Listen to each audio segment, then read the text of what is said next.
ችግር የለውም። አሁን ጥያቄና መልስ ጊዜ ስላለቀ ብዬ ነው። አለከመ ምን ችግር የለውም ለኔ። እሺ ወዲ በቃ ለዛ ነው እኮ በቃ አንተ ይብቃ አልኩኝ።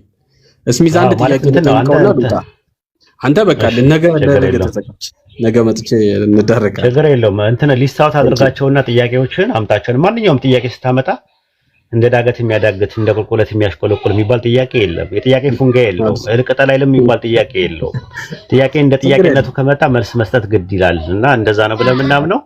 ቁልፍ ስትሰጠኝ አንተ ወርወረህ ስትሰጠኝና ረጋ ብለህ ስትሰጠኝ ሁለቱም ከቋንቋ አንፃር መስጠት ነው። ግን ምንጭቅ አድርገህ ስትሰጠኝ ከፍትፍቱ ፊቱ ነው። አልፈልገውም መኪና እንዳብለህ ቁልፍ ስትሰጠኝ ማለት ጥያቄውን ስትሰጠው በአግባቡ በስርዓት ከተጠየቃችሁ ድረስ ችግር የለውም። አብሽሩ። ይኸውልህ እኔ ምንድነው መሰለህ ለምሳሌ አሁን አንድ ቤት ከዚህ በፊት አንድ ቤት ገብቼ አምላክ ውርንጭላ ስረቁ ብሎ ኢየሱስ ስርቁ ብሎ አምጥቷል ብሎ ሲለኝ አንድ ልጅ ከዚህ በፊት የገባውበት ቦታ ማለት ነው። ሶ ይሄ ቃል ኦፌንሲቭ ቃል ነው። ለምሳሌ እኔ አሁን ስናደድ ፍሬን እጥሳለሁ። በቃ ምንም ጥያቄ የለም። ገባ በቃ ግን አሁን ብጠይቀኝ አሁን በግሌ እንደዛ አይነት ነገር እንደዛ ብሎ ከሆነ ልክ አይደለም ነው። ልክ ያልሆኑ ነገሮች እኛ ጋር ልክ አይደለም ነው የምንለው። በሐቅ ለሐቅ ነው የምንቆመው። አይ አንተ ነህ ያልከው እንጂ ባይዘዌ በጣም ከባድ የሆነው ምንድነው መሰለህ የሙስሊም ሴቶች በጣም ጸያፍ ተሳዳቢ ሆነዋል። አም ሶሪ ይሄን ለማለት ለነሱ ማቻዋል እንጂ ዋይዲ እውነቴን ነው የምነግርህ።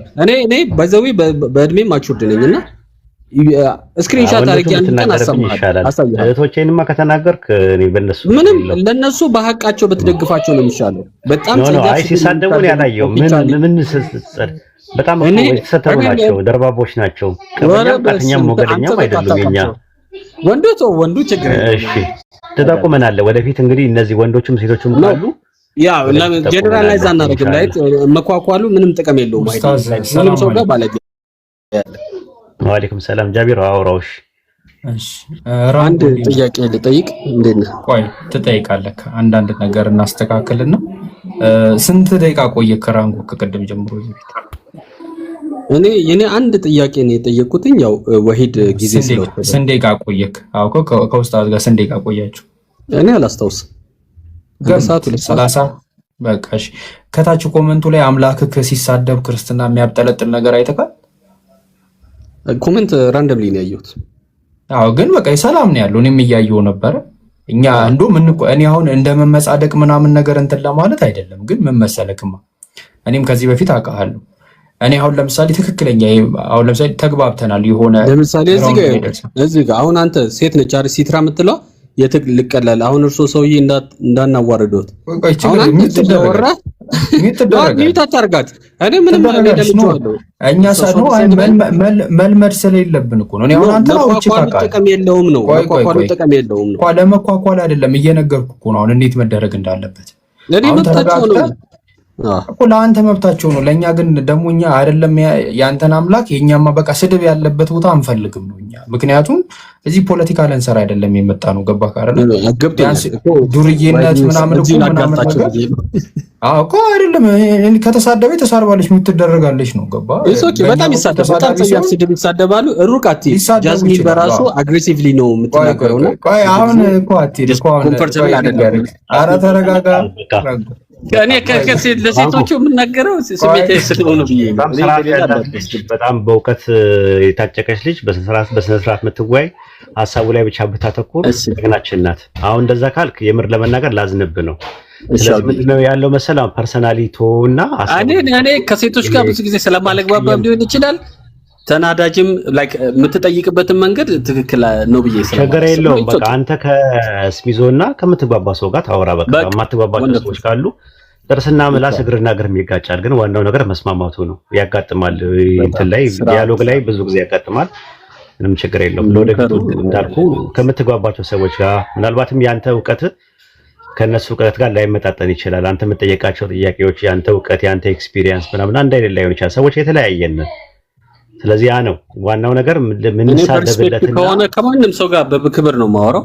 ያው ችግር የለውም። በቃ እና ምንሳደብ እኛ ሙስሊሞች ምንሳደብለት ምንዋሽለትና ምንደባደብለት እውነት የለም። እውነት ግልጽ ነው። የሐቅ ባለቤቶች ነን ብለን እናምናለን። በስነ ስርዓት እናወራለን። ከተግባባን ካልተግባባን ደግሞ እንለያያለን።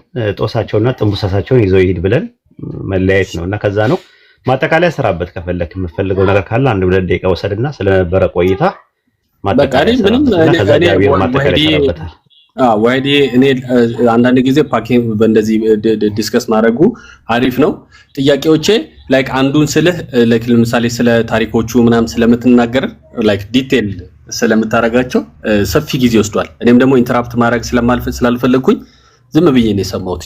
ጊዜ የወሰደው ያ ነው።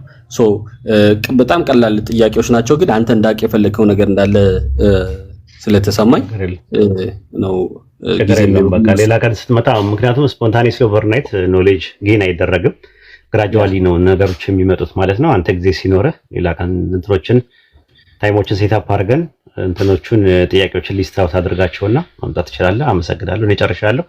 ስሚዞ ጃቢር ወይም ደግሞ ያስሚን መጨመር ነገር ካለ ኡስታዝ ከመውጣቱ በፊት ምንድነው ራንጎ መሰለ ልል የፈለኩት ነገር ቦታ ለመምረጥ ሞክር። እኔ አሁን ምነግርክ ማለት ነው የሆነ የተስማማክ አሁን እዚህ ተቀምጣላ ከተስማማክ በቃ እዚህ ቆይ።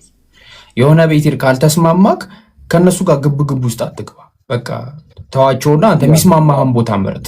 ከእውቀት ጋር ሊሆን ይችላል፣ ከአነጋገር ጋር ሊሆን ይችላል፣ ከአንደርስታንዲንግ ሊሆን ይችላል። የሚስማማህን ቦታ ምረጥ። ግን እኔ ለአንተ አንድ ነገር ላሳውቅ የምፈልገው ነገር በእስልምና ሃይማኖት ንጽጽር ላይ ሁሱ አለ ቀኑ ሙሉ ጥያቄ ሲቀበል ነው የሚለው። ያው እኛም እንቀበላለን። እስልምና ላይ ማንም ሰው ጥያቄ መጠየቅ ይችላል። እስቲ አንድ የክርስትና ቤት ሙስሊሞች እየመጡ ጥያቄ የሚጠይቁበት አንድ ቤት ነብዩና አምላካችን አላህ ሳይሰደብ በቃ በስነ ስርዓት በሰላማዊ መብት የፈለግነውን ጥያቄ ጠይቀን ያንን ነገር መልሰውልን የምንወጣበት አንድ ቤት እስቲ ይኑራችሁ በልልኝ። አንድ ቤት በዚህ የተነሳ እንቅልፋችንን አተናልኛ። በቃ ይኖራችኋል። እኔ ያረጋለሁ፣ ምንም ችግር የለው። እሺ፣ በተረፈ በቃ ይሄን ለማለት ነው። ጃስሚን ሐሳብ ካለሽ መርሐባ። አላውቅም ከአንተ ጋር መቼ ተገናኘች እንደሆነ፣ ግን ለሚቴል ዩ ሳምቲንግ ራሴን ለማንም ፕሩቭ ማድረግ ሰው አይደለሁም፣ ግን አዘ ኔቸር እኔ ሳወራ ይሄ ኔቸሪ ነው፣ ተፈጥሮዬ ነው። የሆነ ምናልባት ይሄ ሳወራ ድምፄን ከፍ አድርጌ ምናምን ነገር ስለማወራ በጣም ብዙ ሰው ተቆጥተሻል ምናምን ተቆሳጥረሻል። ይሄ ግን በቃ የኔ እንትን ነው። እሺ የኔ ኔቸር ነው፣ የኔ ተፈጥሮ ነው። ሰው ለማንም ምንም ኔቸር እና ማነር እኔ ጠንቅቄ አውቃለሁና ብዙ ጊዜ ሰዎችን አስከፍተሽ ስለሚወጡ ለዛ ነው። let me finish okay አንዴ አረጋጋች። first of all እኔ ሁሌም የሆነ ነገር ሳወራ ይሄ ለመረዳት የሚመጣ ሰውና ገብቶ ለጥያቄ ጠይቆ ለመከራከር የሚመጣን ሰው ለይቼ አውቃለሁ። ኦኬ ከማንም ጋር በጣም ስርዓት ባለኝ ሁኔታ ማወራ ሰው ነኝ። ኦኬ ግን የሆነ እንዲመቶ አጉል ከኔ ጋር እንትን የሚል ሰው በጣም ይቅርታ አድርገልኝና በዛ ወይ ላወራ ትችላለሁ። በመጣክበት ስፒድ መመለስ የምችል ሰው ነኝ። ስለዚህ ያንን ታመንሽልኝ ምንም ችግር የለውም። እኔ ያንን ፓርት ስላየሁት በጣም ተኮሳተሪ ማውራ ሰው ነኝ። ይቅርታ አድርገልኝና እምስክ ሰው አይደለሁም። አይ ኖ ትስቂያለሽ ሳይሆን እዚህ ጋር ቆይ የማነር ችግር አለብሽ ነው የማወራው ነው የለብኝም። ሜቢ እንትን ነው አንዳንድ ሰዎች እነሱ ላይ ያለውን ችግር they thought everyone the same like them አንድ አይነት የሆነ ይመስላችኋል። እና ምን አለ መሰለህ እኔ እዚህ ጋር ቁጭ የምለው እዚህ ጋር የምመጣው ጊዜን መስዋዕት አድርጌ ሜቢ እኔ ትንሽ እውቀትን ካሳወቅኳቸው አላህ ዘንድ የሆነች አጀርን ካገኘው በሚል ነው የምመጣው።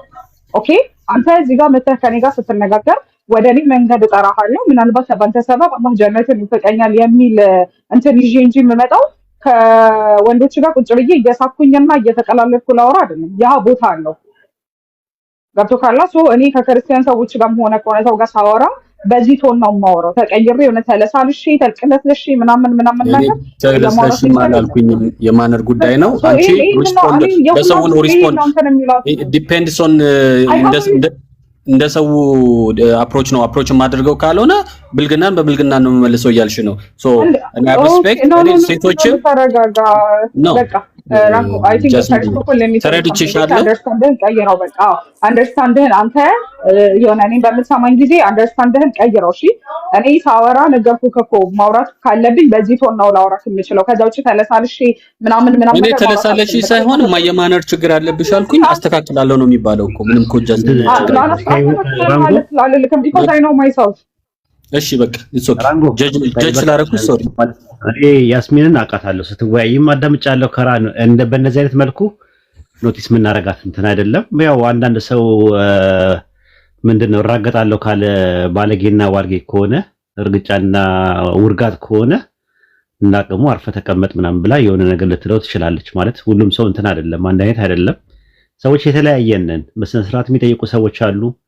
መተው ደግሞ ዝም ብለው ግለው የሚመጡ ሰዎች አሉ። በተለይ ቅዳሜና እሑድ ሲሆን ደግሞ በጣም እንቸገራለን፣ የምር ለመናገር ማለት ነው። እኔ በደንብ እንትኑ ልምዱ ስላለኝ ነው። ስለዚህ ሁሉንም ሰው ማንም ሰው መጥቶ ቅርሻቱና ላጩን ያዝረክርክ አይባልም። እኔ ዝርክርክ ሰው አይመቸኝም። ወይ ቅዳሜና እሑድ ለምን ኖ ቆይ አንተ ያልገባ ነገር አለ። እኛ ያጋጠመን ነገር ስላለ ሰክሮ የሚያወራን ሰው አለ። ታውቃለህ ራንጎ እኮ ወይዲ እኔ ለምሳሌ ያጋጠመን ሰው አለ። እኔ ለምሳሌ ኢትስ ኦኬ ኢትስ ፋይን አሁን ልትለይ የገባኝ ነገር ስለ አንደርስታንድ ስለ ኖ አይ አንተ እኔ እናንተ ተግባብተናል። እኔ ካንተ ጋር ፐርሰናሊ ወላሂ አላህ በሚያውቀው አንተን ለመንካት አይደለም። እኔ አንተ እስካሁን ድረስ እኔ ሪሊጅን እንደዚህ አሽሙረኛ ሆነ ከተናገርከኝማ ትክክል አይደለም። ኖ አይደለም አድርጌ በፍቅር ጨርሰን እኔ አንተን ለመንካት አይደለም። አላህ በሚያውቀው ነው የምነግርህ ራንጎ። ቅዳሜና እሑድ ጠጥተው ሰክረው የሚገቡ ሰዎች አሉ። ስላላጋጠማችሁ ነው ሞቅ ብለዋቸው እንትን የሚሉ ልጆች አሉ። እና እንዲህ አይነት እንትን አለ እና የሁሉንም እንትን ማስተናገድ የለብንም ማለት እኛ ቤታችን ሲጀመር ጀምሮ ሰላም ነው የምንፈልገው። ስለዚህ እንትናችንን ሃይማኖታችንን የሚነካ ግለሰብ ስብዕናችን ላይ የሚረማመድ ሰው ማንንም አንፈልግም። በቃ ጀስት እንጓይ በጨዋን ማለት ግዴታ የለብንም ለማውራት ሁሉንም ሰው በኩል ማውራት ግዴታ የለብንም። ግን እንዳንተ አይነቱ ደግሞ ሲመጣ በስነ ስርዓት ሊያወራን ሲመጣ በስነ ስርዓት ማስተናገድ አለብን ብዬ ነው ማምነው። እኔ ካንተ ላይ ምንም ነገር ያየሁበት ነገር የለም። ጥሩ ነው። ሌላ ቀንና ፎሎ አድርገኝና ሌላ ቀንና ወይ ወርዷል እንዴ እና ሌላ ቀንና እናመሰግናለን። ያው ፐርሰናሊ አናድርገው ጊዜያችንን ባናቃጥለው ጥሩ ነው። እስሚዞ ምን ይመስላል? ቤትህ ምራ እንጂ ምንድነው? ቀጣይ ውይይቶችን እናደርግ እንጂ። ሰላም አለይኩም። ወአለይኩም ሰላም ወራህመቱላሂ ወበረካቱ። አይ መግሪብ ሄጄ ነበር የተመለስኩትና ውይይታችሁን እያዳመጥኩ ነበር። የኛ ወንድሞች እኔ ስለራሴ አልናገርም፣ ግን ስለ እህቶችና ስለ ወንድሞች ብዙ መመስከር እንችላለን እና ብዙም እንግዲህ ንጽጽር ከተባለ በጣም አስቸጋሪ ነው። ወደዛ ሰፈር ከሄድን እኮ ማን ምን እያለ እንደሚያስተምር ኤኒሃው እንተውና ኢንሻአላህ ክርስቲያኖች ካላችሁ ግቡ እስቲ። ለማንኛውም ደግሞ እንደዛ ደግሞ እህቶች ደግሞ ሲባል ይከብዳል ራሱ። እኔ ያስሚንን እንደው በጣም አድናቂዋም ነኝ፣ ጥሩ ነገሮች አሏት ማለት ነው። ግን አላህ በሚያውቀው ፊት ለፊቴም ስላለችም አይደለም ወይም ደግሞ ሙስሊመቴም ስለሆነች አይደለም፣ ጥሩ ተወያይ ናት ብለን እናምናለን። ውይይት ላይ የሚያጋጥሙ ነገሮች አንዳንድ እንትኖች አሉ፣ ራሱ የኦፌንሲቭም ዲፌንሲቭም ነገሮች ይኖራሉ ራሱ ማለት ነው። አፖሎጀቲክስ ስራዎች እንደዛ ነው ራሱ ማለት ነውና ያለ ነገር ነው። ምንም ያደረገችው ነገር የለም። ኤኒዌይ ወደ ፐርሰናሊ የሆነውን ነገር እንተውና ጥያቄ መጠየቅ የሚፈልጉ ሰዎች ካሉ አሁን እንግዳም ገብቷል፣ ባላርድ ነው ምናምን የሚባል ገብቷል። እሱንም አስተናግዱት። ዩኒታሪያን ነው ኡስታዝ፣ ካለህ ትንሽ ብታስቀጥለው ደስ ይለኛል ካለህ። ኦኬ እስቲ ድምፁን እንስማውና አንተ ይበለን ማለት ነው። ሰላም ይበለን ባላ ሰላም ይያለው አሎ እንዴት ናችሁ? ጃይ ስሚዝ ጃስሚን ሁላችሁም ሰላም ብያለሁ። ወይዲ እንዴት ነህ? ሰላም ነው። እንዴት ነህ? አለን ገና ዛሬ ተገናኘንና ያው ጃ እንዳለ ዩኒታሪያን ነኝ። ኦልሬዲ አንድ አምላክ ብቻ አለ ብዬ ነው የማምነውና ያው በአዲስ ኪዳን ምናምን በክርስቶስ መስዋዕትነት ምናምን አልቀበልም። ኤኒዌይስ ራሴን ኢንትሮዲዩስ ለማድረግ ነው። ሁላችሁንም ሰላም ብያለሁ እና የሆነ ጥያቄ ነበር። አልቀበልም። ዩኒታሪያን ነኝ። አዝ ጂውስ ፌዝ ኢቦናይቶችን የምታውቃቸው ከሆነ ምናልባት እንደዚህ አይነት ፌዝ ነው ያለኝ እኮ። ዩኒታሪያን ማለት ቢብሊካል ዩኒታሪያን ናችሁ እና ወይስ ናዝራውያን የሚባሉት ኢቦናይት እንደሚባሉት አይ ኢቦናይት እኮ አላችሁ ቸርች ምናምን አላችሁ በስፍራት እናንተ? በጣም ገረመኝ። የለንም ወይ የለም በራሴ ዩኒቨርሲቲ ኦንላይን ላይ ነው የተቀበልከው? ኦኬ ይገርማል። ኦርቶዶክስ ነበርኩኝ ኖርማሊ። ኦኬ ከዛ በኋላ ነው ኦልሞስት 6 አመት ምናምን ፈጅቶብኛል ወደዚህ እውነት ለመምጣት። ለኔ እውነት የምለው ያው አምላክ እግዚአብሔር አንድ ነው ብዬ ነው የማስበውና እንደዛ ነው የኔ እምነት። ይገርማል። አሪፍ ነው መኖሩም ራሱ ትልቅ ነገር ነው። ያው ተቀራራቢ ነው። ዩኒታሪያን ነው የመጀመሪያ የነበሩት፣ ከዛ ቢኒታሪያን ሆኑ፣ ከዛ ትሪኒታሪያን ሆኑ ብለን ነው የምናምነው። ዩኒታሪያኖች የነበሩት አብዛኛውን ሰልመዋል፣ ከ190% ሰልመዋል፣ ሌሎቹ ጠፍተዋል የሚላሉ። እንግዲህ ያለው ነገር ይሄ ነው። ጥያቄ ካለ ወደ ጥያቄ አልጠፋንም። ያው እንበዛለን ብዬ አስባለሁ። ኑሩ አይ ኑሩ ምንም የሚያለያየን ነገር አለ ብዬ አላስብም። ያው የምናመልከው አምላክ አንድ ነው ብዬ ነው የማስበውና ግን እንደ እንትን ነው እንደ ጥያቄ ነው። ዛሬ ኦልሬዲ የሆነ ስልኬ ላይ ያስኳቸው መጽሐፍቶች ነበሩና እንደ አጋጣሚ ሴቭ አድርጌ ፌቨራይት ውስጥ አስቀምጬ የነበረው መጽሐፍ ያላነበብኩትን አገኘሁትና የዩኒቨርሲቲ ኦፍ ሚቺጋን አሜሪካ ውስጥ የሚገኝ የሚቺጋን ዩኒቨርሲቲ ስኮላሮች የጻፉት መጽሐፍ ነውና the Quranic Jesus a study of parallels with non biblical text ነው የሚለውና እንደ አጋጣሚ ያገኘሁትና ሳነብ ለማወቅ ነው ባይዘው ለመጠየቅ ነውና ምናልባት ወሂድ ሰርጂዮስ ባህሪ የሚባሉ ሰው ታውቃለህ? በፒስ ቢ አፖን በነብዩ መሐመድ ሰዓት የነበሩ የክርስቲያን ሞንክ ናቸውና በሳቸውና በነብዩ መሐመድ መካከል የነበረው ግንኙነት ይጠቅሳል መጽሐፉና እኚህ ሶሪያ ላይ የነበሩ ክርስቲያን ሞንክ ለምሳሌ ነብዩ መሐመድ ባይራ የሚባሉ ሶሪያ ላይ የነበሩ ክርስቲያን ሞንክ የነበሩ ሶሪያ ላይ የነበሩ ንስጥሮሳዊ የነበሩ ኦኬ ሰርጂየስ ባህራይ ነው የሚባሉት ካልተሳሳተ ባህራይ አውቃቸዋለሁ ሲባል ስለነሱ ነው የሚያወራውና የሆነ ሰዓት ላይ ነብዩ መሐመድ ከመካ ወደ ሶሪያ ሲሄዱ አልቡስራ ካልተሳሳኩ ሶሪያ ውስጥ አልቡስራ የሚል ነው። ትንሽ ነው ዝም ብዬ ራፍሊ ነው ያየሁት ከስራ ስወጣና ጊዜ አልነበረኝምና መጽሐፉ ብዙ አይነት ዲፈረንት ኮንቴክስቶችን ያነሳል። በሶሪያ ላንጉዌጅ የተጻፉ እንትኖች ኢቭን ጁሾች የጻፏቸው እንትኖች አሉ ይላልና እሳቸው ለነብዩ መሐመድ ክርስትናን እንደነገሯቸው የሚመጣው ፓራክሌት ወይም ፓራክሌቶስ ነብዩ መሐመድ እንደሆኑ ከእስማኤላውያን ነገድ ደግሞ ንጉስ እንደሚሆኑ ይነግሯቸውና መጽሐፍንም እሰጣለሁ ምናምን እያለ ይቀጥላል ታሪኩና ይሄ ልጠይቅ የፈለኩት ምን አይነት ግንኙነት ነበራቸው? ይሄንም ጠይቅ ደግሞ ማለት ለእንትን አይደለም እንደ ትራፕ ወይ ለእንትን አይደለም ለመከራከር ለዲቤት ሳይሆን የኔ ቢሊፍ አለ። ለምሳሌ እኔ ሁሉንም ሃይማኖት ሪስፔክት አደርጋለሁ። ይሄ ሞክ ማድረግ አልፈልግም። ያላችሁን እምነት ማንቋሽ አልፈልግም። እንደዛ ነው። ግን ኦልሬዲ ለምሳሌ ኖስቲክ የሚባሉ የሃይማኖት ተከታዮች ነበሩና እነዛ ኖስቲኮች ኢየሱስ አልተሰቀለም ብለው የሚያስቡ ናቸው። ለምሳሌ ባሲለደስ የሚባሉ ኖስቲኮች የኖስቲኮች መስራች እና ቫሌንቲኒያን ለማርኪዮን ነበሩና ኢየሱስ አልተሰቀለም ብለው የሚያምኑ ከእስልምና በፊት ኖስቲኮች ነበሩ። ስለዚህ ቁርአኑ አዳፕት ያደረገው ለምሳሌ የክርስቶስን ታሪክ ከኖስቲኮች ነው አዳፕት ያደረጉት ወይስ እንዴት ነው ለሚለው ምክንያቱም early ላይ ከነብዩ መሐመድና ሰርጂየስ የጠቀስኳቸው ሰውዬ ግንኙነት ካላቸው እንዴት ነው? ለምሳሌ በቁርአን ላይ ኢየሱስ አልተሰቀለም በሌላ ሰው ተተክቷል ወይም ደግሞ አንዳንድ ወንድሞቻችን የእናንተን እምነት የሚከተሉ ወንድሞች የቀሬናው ስምዖን የተሰቀለው ይላሉ። ገብቷል እና ያቺ ዴቨሎፕመንት እንዴት ነው ቁርአን ከነዛ ከኖስቲኮች ታሪክን አዳፕት አድርጓል አላደረገ የሚለው ለማወቅ ስለመፈልግ ነው ይሄን ነገር ያነሳሁት። ለዲቤት አይደለም መረዳት ስለምፈልግ እንድታስተምሩኝ ስለምፈልግ ነው። ይቅርታ ሐሳቤን ካላበዛውብህ ማለት ነው። ችግር የለውም። ሐሳብን ከጨረስክ ችግር የለውም። የሶሪያ ላይ ረሱል ሰለላሁ ዐለይሂ ወሰለም አንድ ንስጥሮሳዊ የሆነ ባህሪያ የሚባል ሰው አግኝተው ነበር የሚለው የኢብኑ ጀሪር አጣባሪ ላይ ተዘግቧል። ያ ግን ሐዲሱ ሰንሰለት የሌለውና ضعيف ነው። ራሱ ምንም ሰነድ የሌለው ነው ኖርማሊ ማለት ነው። አንደኛ ነገር ማለት ነው። ሁለተኛ ነገር ደግሞ ይህንን ነገር አስፍተው ስፔኩሌሽኑን ስፔኩሌት የሚያደርጉት ኦሪየንታሊስቶች ናቸው፣ ሙስተሽሪቅ የሚባሉት ናቸው። የመካከለኛው ምስራቅ ጥንተ ነገርን የሚያጠኑ ሰዎች ይሄንን ከዛ ነው ሊወስዱ የሚችሉት ብለው ያላሉ። ግን ንስጥሮሳውያን ኢየሱስ ክርስቶስ ሞቷልም ተሰቅሏልም ከሞትም ተነስቷል ብለው ያምናሉ። በጣም ልዩነት አለው። ሰውየው ያ የነበረው ሶሪያ ላይ የነበረው ሰው ኢየሱስ ተሰቅሏልና ሞቷል ብለው የሚያምን ስለሆነ ረሱል ሰለላሁ ዐለይሂ ወሰለም ከዛ ወስደዋል የሚለው ስፔኩሌሽን አጥጋቢ መልስ የለውም ማለት ነው። ስፔኩሌሽን ነው። ስፔኩሌሽኑ አሳማኝ ማስረጃ የለውም ለማለት ፈልጌ ነው። የመጀመሪያው በማለት ስለገባው እንደ ባለጌ እንዳትቆጥረኝ ከሳቸውን የወሰዱት አላልኩም። ኖርማሊ ነብዩ መሐመድ ነው ስቅለቱን ነው ማለት ስቅለቱን ነግሬሃለሁ። ስቅለቱን ስለማወራ ነው። መጀመሪያ እሳቸው አግኝተው ነብይ ትሆናለህ፣ ነብይ ነህ፣ ትጠበቅ ነበር፣ እኛ ስንጠብቀው የነበረው ነብይ አንተ ነህ አሉት ነው። ከዛ በኋላ እሳቸው ያንን ነገር ኢንስፓየርድ ሆነው ነብይ ሊሉ የቻሉበት የሚል የኦሪየንታሊስቶች ነው አቀማመጥ ያለው።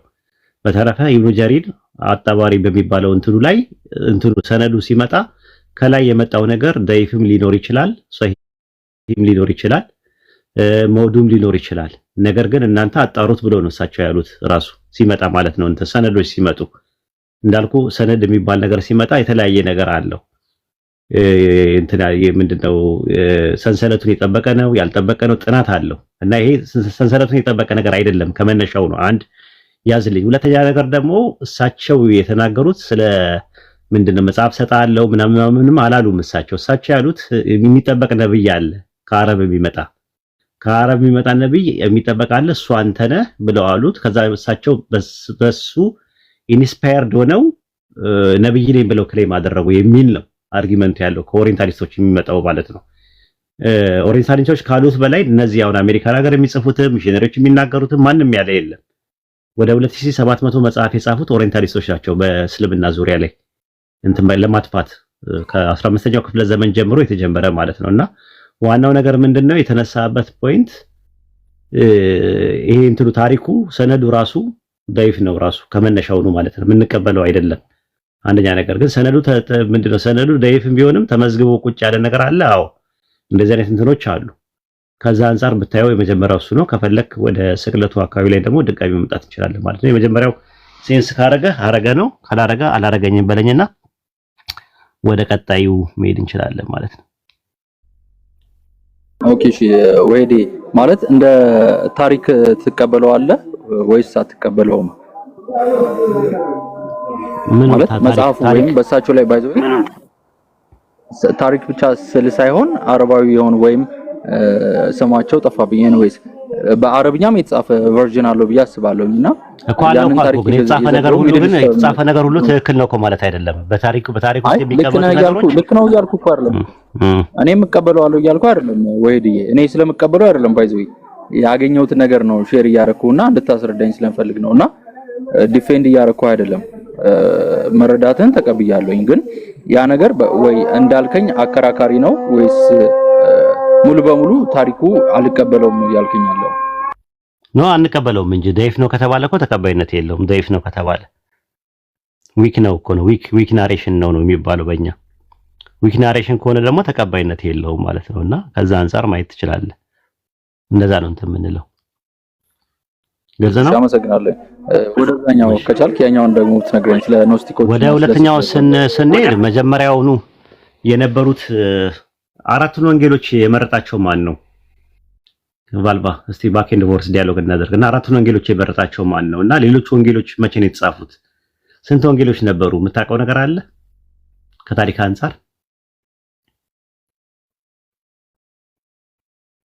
ሚዩትን አንሳና አራቱ ወንጌሎች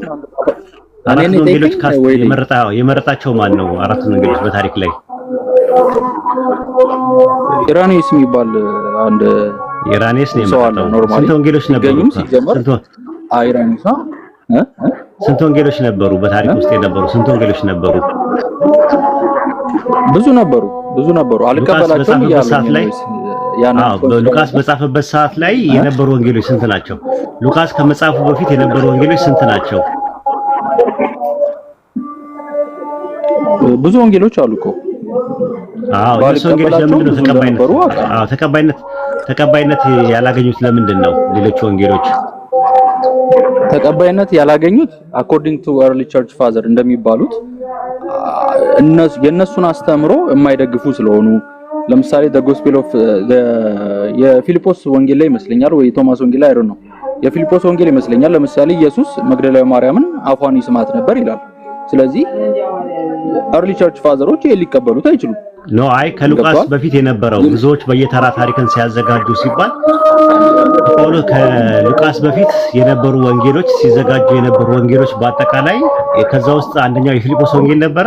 አሁን አንተ መግደላዊ ማርያም ሲስማት የነበረው የሚለው ወንጌል ነበር በዛ ሰዓት? አይደለም የለም። አሁን የጠየቁ ጥያቄ ሉቃስ ብዙዎች በየተራ ታሪክን ሲያዘጋጁ ሲል አርጌንስ ደግሞ ብዙዎች የተባሉት በዛን ሰዓት የተጻፉ ወንጌሎች ነበሩ። ከሉቃስ በፊት የሚቀድሙ ወንጌሎች ነበሩ። ከነዛ ወንጌሎች ውስጥ መካከል እነዛ ወንጌሎች ለምንድን ነው የጳውሎስ ወንጌል እኮ የጳውሎስ ኤፒስቶሎች ይቀድማሉ ባይዘው ያረ ከጎስፔሎቹ ወይዲ ጳውሎስም የሚቀድም መጽሐፍ አለ። የማቴዎስ ይቀድማል አይደል? የማቴዎስ ወንጌል እኮ ይቀድማል ከሁሉ። በፍጹም እኔ ያ መረዳት የለኝም ባይዘው እንዴት አይደለም። ማቴዎስ መጀመሪያ የጻፈው በምንድን ነው?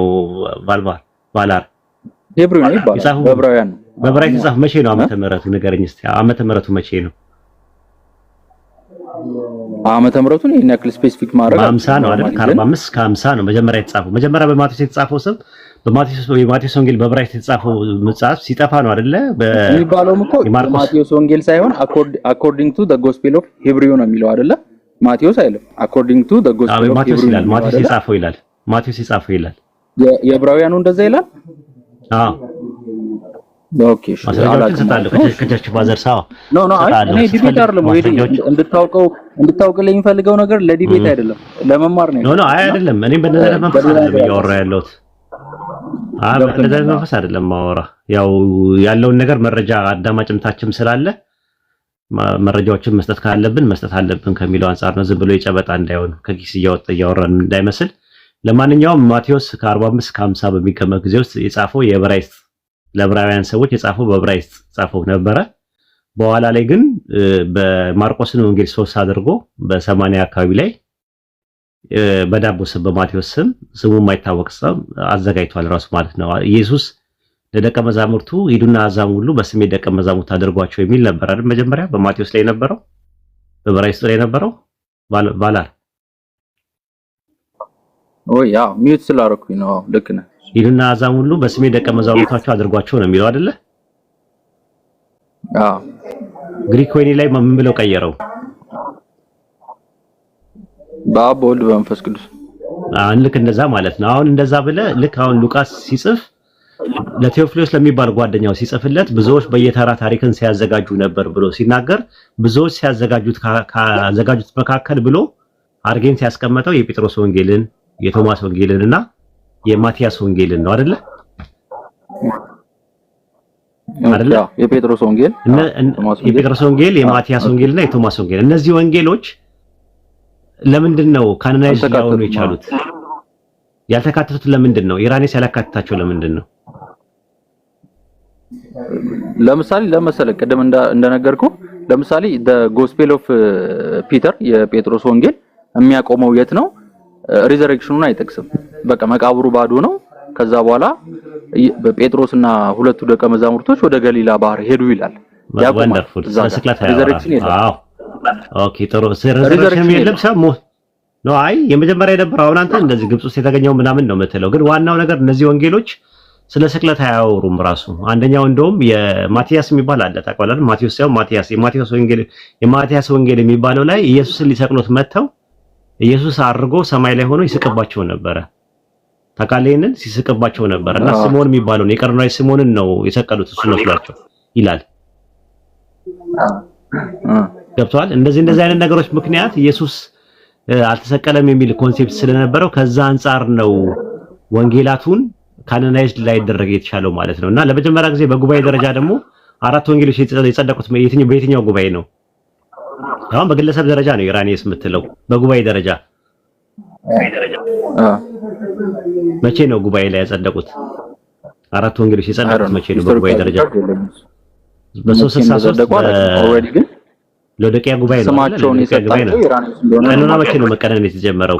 ለመጀመሪያ ጊዜ በጉባኤ ደረጃ በሎካል ኢንተርናሽናል ተቀንነው አይደለም። በሎካል ደረጃ በ363 በሎዲቂያ ጉባኤ ነው አይደለ? ለመጀመሪያ ጊዜ 4 ወንጌሎች የጸደቁት።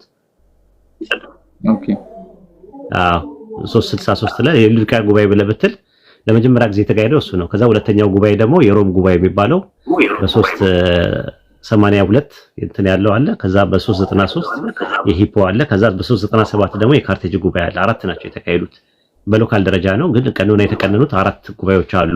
ኤኒዌይ ለማንኛውም ነገር ወንጌሎቹ አልተሰቀለም የሚሉ ወንጌሎች ነበሩ። አልተሰቀለም ብሎ የሚያምኑ ሰዎች ነበሩ። ኖስቲሶች ብቻ አይደሉም። ኖስቲሶች እንደው ውስጥ የነበሩት እንደውም እነ ሲሞናውያን ምናምን የሚባሉት ነገር እንደውም ከመጀመሪያውኑ ስጋው እንትን ነው ብሎ ነው የሚያምኑት አይደል?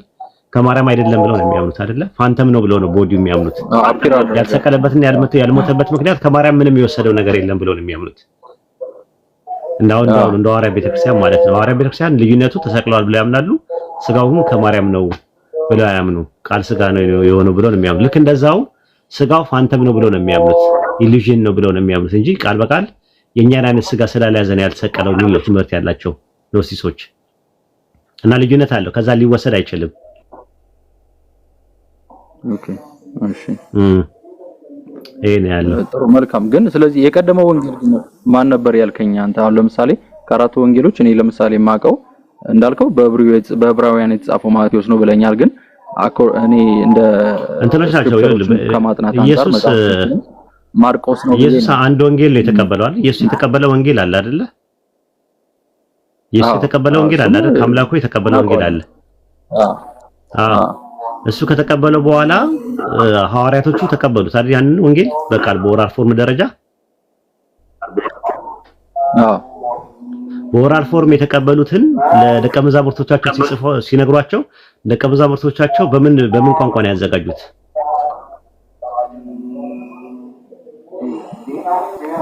ኦኬ በግሪክ ወይኔ ማለት ነው። አዎ በግሪክ ወይኔ ሲዘጋጅ የተዘጋጀው ነገር በአጠቃላይ የግሪኮች ቋንቋ ማለት ወይኔ ማለት የገበያ ቋንቋ ማለት ነው የነበረው የሄሌኒስቲክ ማለት ነው። በዛ ሲያዘጋጁት ታሪኮችን ጨማምረው አብረው መጻፍ ጀመሩ አይደለ? ሲጽፉ እነዛ ነገሮች ወንጌል ናቸው ብለህ ታምናለህ ወይስ በወንጌል ላይ የተጨመሩ ናቸው?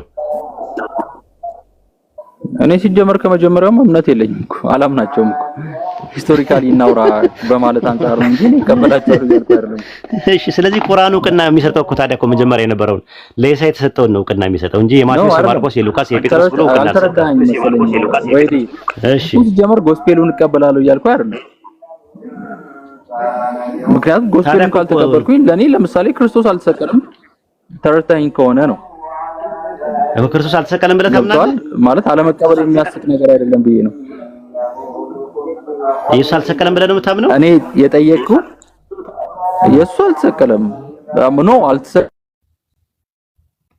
ኦልሬዲ ቢሰቀልም ለሰው ልጅ ኃጢአት ስርየት ለማድረግ ሳይሆን አኮርዲንግ ቱ ሮማን ሎ ነው ለኔ የተሰቀለ ብዬ የማስበው እኮ። ከሞት አልተነሳም ተረታኝ ተነሳል እንትኑን እንደማወቅ አልተነሳም እኮ ሞቶ ቀረ። የኔ እምነት እንደዛ ነው። አልተነሳም። ስለዚህ አልተነሳም። የሆነ እንደ አንድ ነብይ ነበረ፣ አንድ መሲህ ነበረ። በአንድ ወቅት ገደሉት፣ ሰቀሉት። በቃ አይሁዳኖች እንደሚሉት እንትኑ ተቀብሯል፣ ሰገራ ውስጥ ተቀብሯል።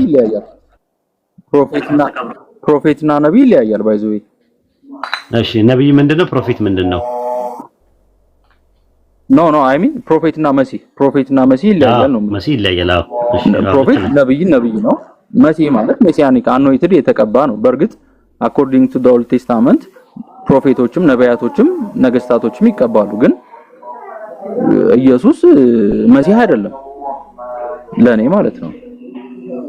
መሲህ ማን ነው ታዲያ? መሲህ የነበረው ማን ነው? መሲህ ይመጣል በሚባለው መሲህ የተባለው ማን ነው? አልመጣም እኮ የመጣው ማን ነው? ይሄ የመጣው የዛሬ 2000 ዓመት የነበረው ማን ነው? መሲህ አልመጣም እኮ እያልኩ ነው። ወይዲ መሲህ አልመጣም። ታዲያ አይሁዳዊ ነህ እንጂ እኮ በኢየሱስ አታምንም አይደለ?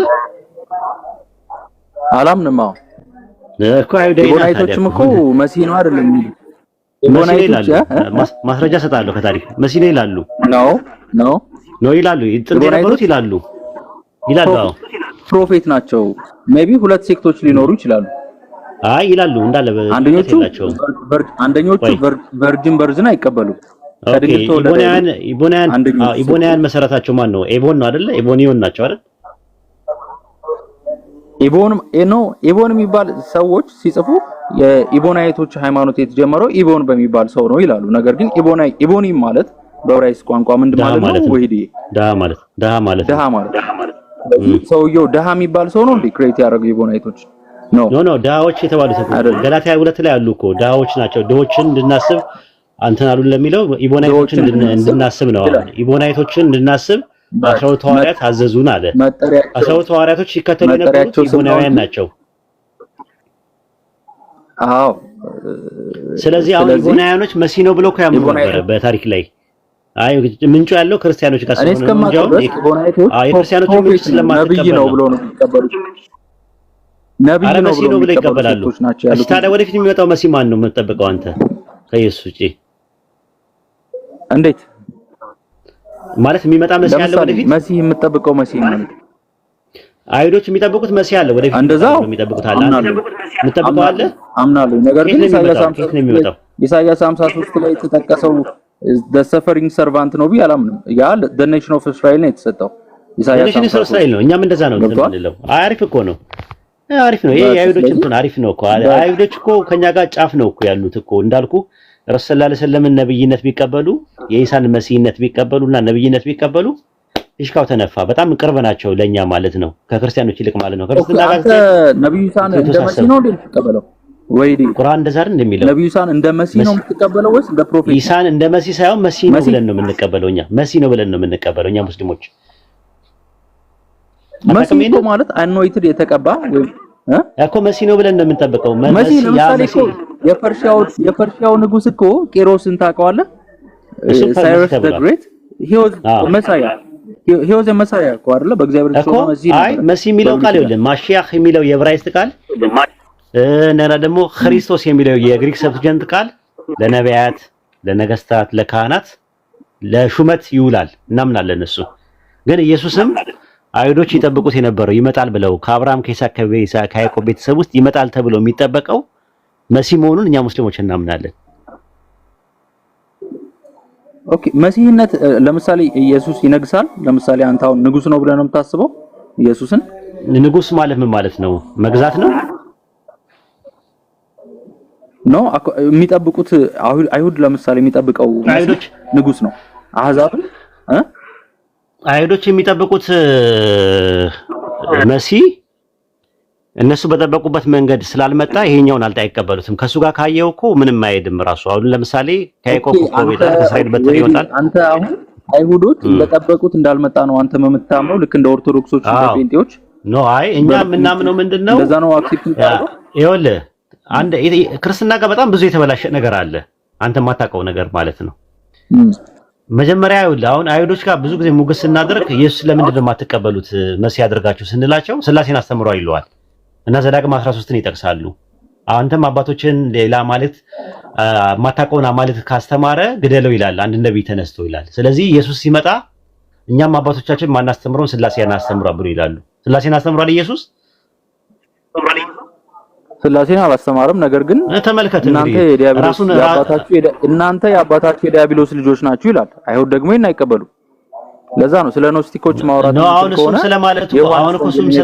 እሱም ስለማለቱ ማስረጃ ይኖረው ነው። እሱ ስለማለቱ ማን ነገረ?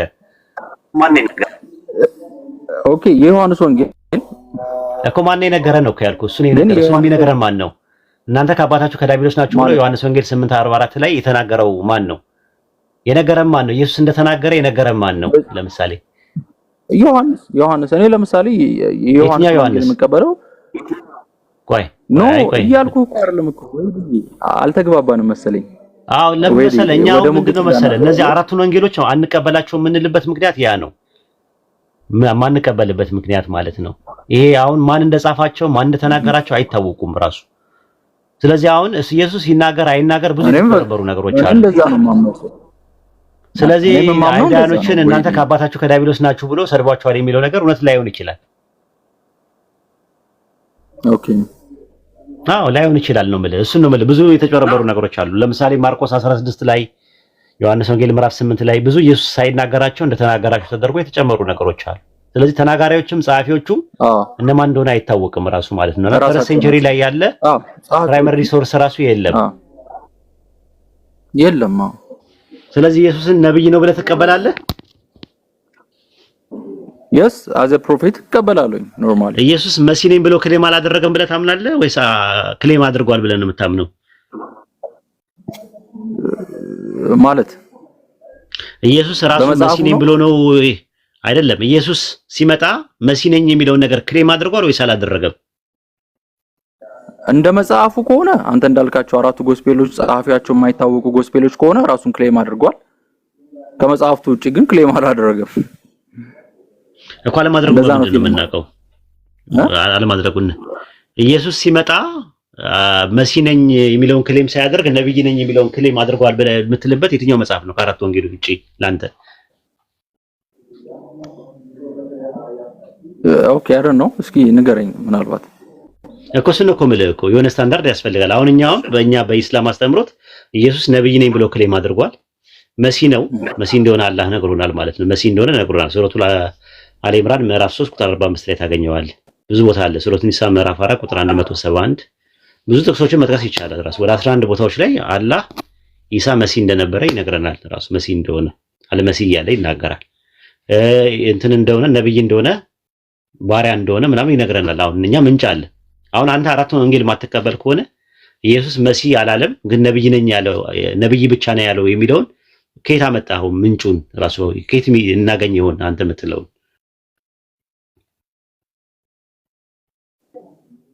and according to the gospel ነው እንግዲህ። አሁን ለምሳሌ ቅድም የሆነ አይቶች የሚቀበሉት የዕብራውያን the gospel according to Hebrew በሚለው መጽሐፍ ላይ እንግዲህ ያለሱ መጽሐፍ አለ።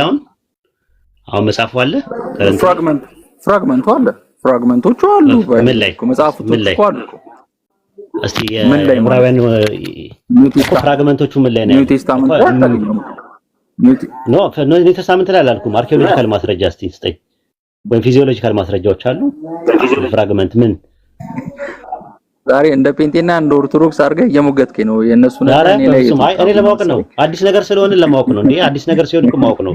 አፉ በለኝ ነው ለማወቅ አይደለም። ኤኒዌይስ እሺ፣ አይ የምታስተምረኝ ነገር ከመጀመሪያው የጠየቁት ጥያቄዎች ናቸው።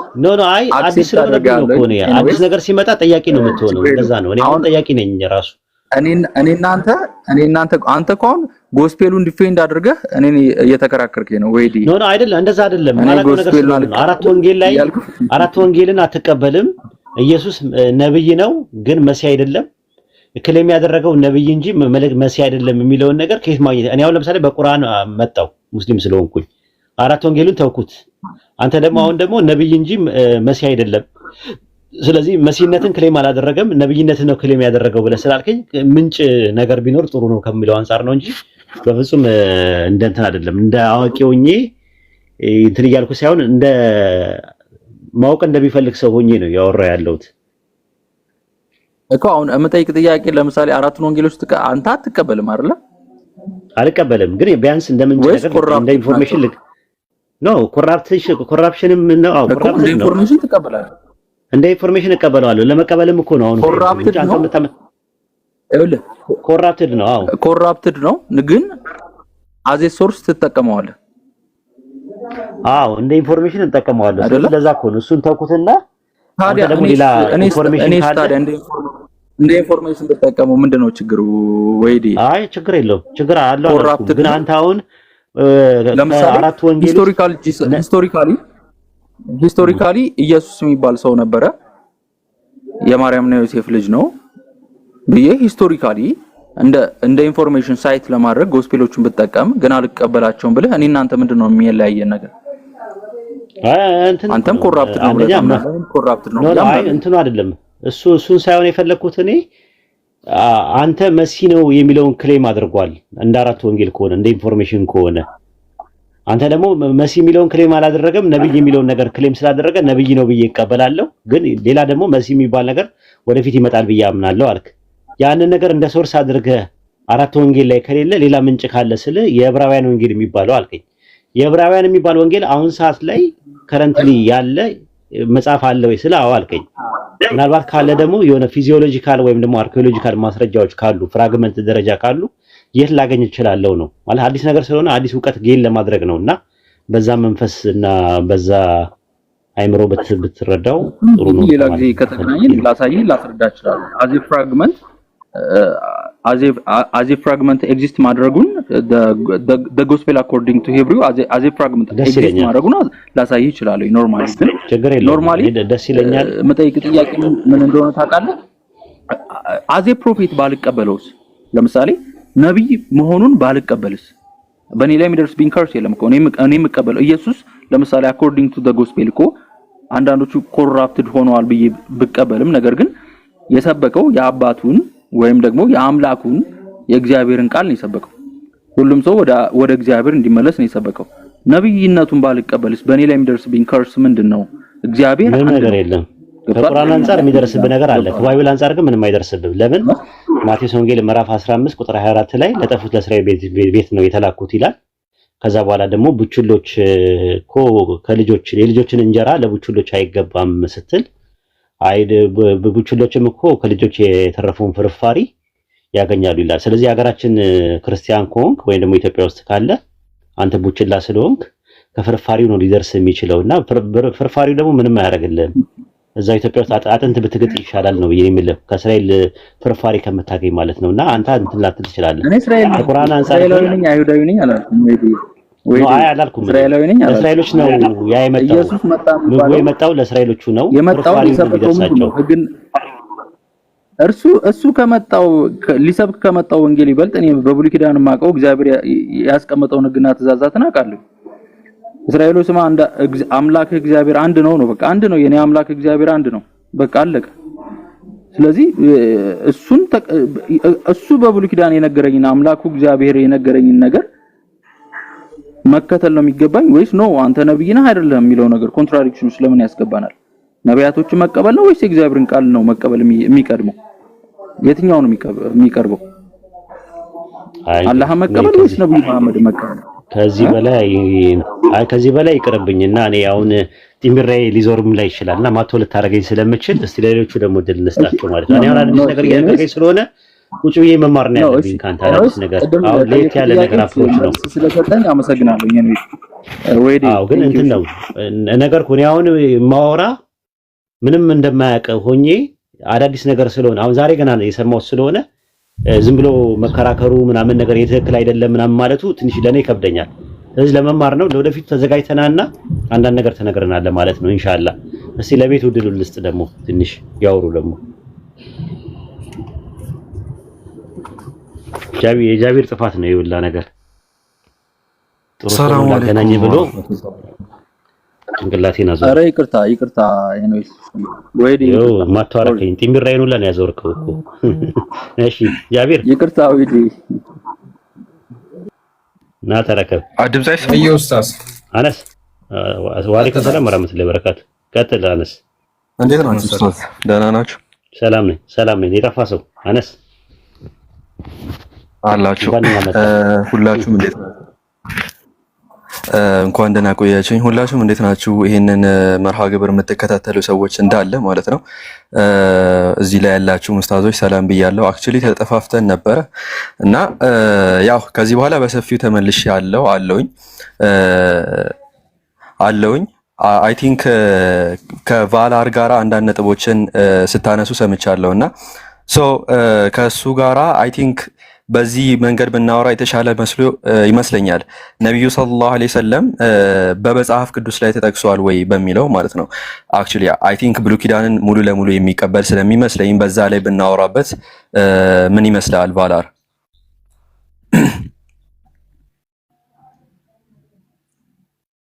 ኦልሬዲ ወይድ እንደተናገረው የእስራኤል ቡችላ ነህ ስላለኝ ኦልሬዲ ከቡችላ ጋር ማውራት ምንም አይጠቅምም። ያው የእናንተን ትምህርት በአዳምጥ ይሻለኛል። ኤኒዌይስ ያ አሁን ነብዩ ሰለላሁ ዐለይሂ ወሰለም እሱን ተውና ነብዩ ሰለላሁ ዐለይሂ ወሰለም በመጽሐፍ ቅዱስ ላይ ተጠቅሷል ብለህ ታምናለህ? ቫላር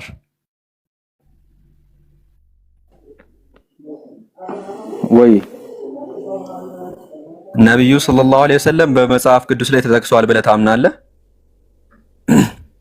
አልተጠቀሱም። ቢጠቀሱም ችግር የለውም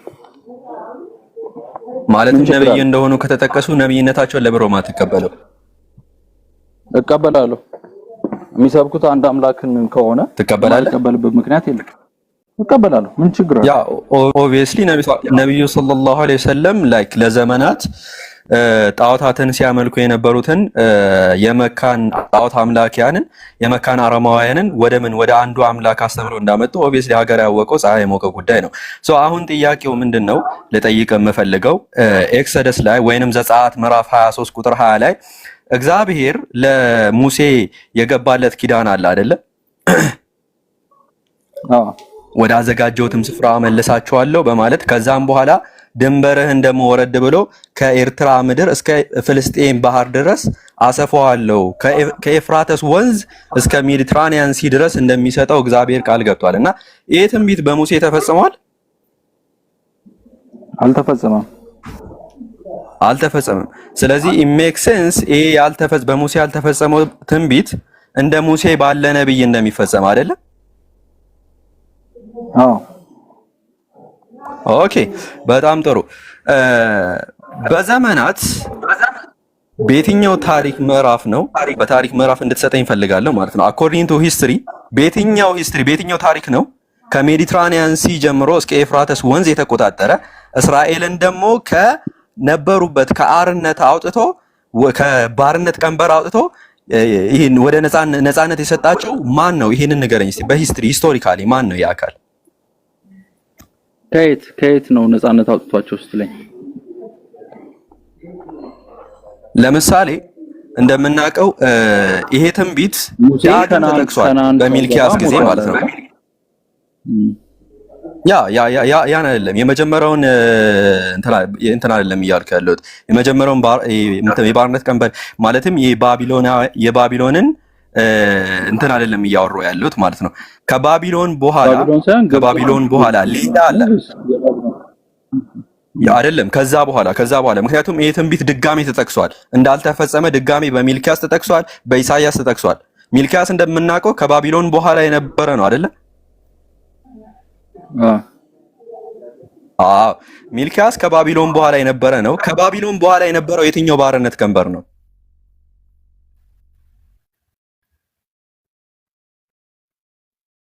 በኋላ እስራኤላውያን ከባቢሎን ውጪ የተገዙበት ጊዜ የለም እኮ። የትኛው ነው? አይ እየጠየቅኩ እኮ ነው። ከባቢሎን ባርነት በኋላ እስራኤላውያኖች ወደ ሌላ ባርነት አልገቡም? ኦብቪየስሊ ያንን ነው እያልኩ ያለሁት። ያ የገቡበት ባርነት የትኛው ነው እያልኩ ያለሁት። ለረጅም ጊዜ የቆየው ባርነት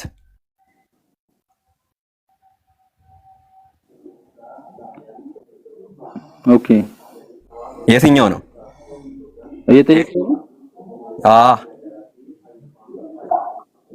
ፐርሺያ እንዳልልህ አይደለም። ኦብቪየስሊ ልንገር የሮማውያን ባጭሩ ላስቀምጠን። ፐርሺያ እንዳልልህ ከባቢሎን ነፃ አውጥቶ ቴምፕላቸውን እንዲገነቡ ፈቅዶላቸው ቴምፕላቸውን ገንብተዋል። ያ ሳይረስ ከዛ በኋላ ደግሞ ከባር ኮግባ በኋላ ምን ተፈጠረ? ምንድነው የሮማውያን ሮማውያን ምን አደረጉ? ከዛን ጊዜ በኋላ ቤተ መቅደሷን አቃጠሉ። ማለትም አንድም አወደሙ። አንድም አይሁዳዊ ወደ ቤተ መቅደስ እንዳይገባ አደረጉ። ኢቨን ሴቶቻቸው ራሱ ማለት ነው ማለትም የወር አበባ ያዩበትንና የተጸዳዱበትን ጨርቆች እዛ ቤተ መቅደሱ ላይ በመጣል ሲያንቋሽሹ የነበረበት ዘመን ነበር፣ ለብዙ ዘመናት ማለት ነው። እና ህዝቦቹን እስራኤላውያንን ገደሉ፣ ህፃናቶቻቸውን ገደሉ። እና ይሄም ባርነት ነበረ። ከዚህ የባርነት ቀንበር የታደጓቸው ነብዩ ሰለላሁ ዐለይሂ ወሰለም እና የእርሱ ተከታዮች ናቸው። ሶ ነብዩ ሰለላሁ ዐለይሂ ወሰለም ይሄንን ትንቢት ፉልፊል ያደርጋሉ ማለት ነው። ኢቨን ጂውስ አይሁዳውያኑ ራሱ ይሄ ትንቢት በነብዩ ሰለላሁ ዐለይሂ ወሰለም እንደተፈጸመ አድሚት አድርጓል። ጂውስ ራባይስ አድሚት አድርጓል ይሄ ትንቢት በነብዩ ነው የተፈጸመው ብሎ በእስማኤላዊው። ከፈለክ ልሰጥ እችላለሁ ማስረጃ።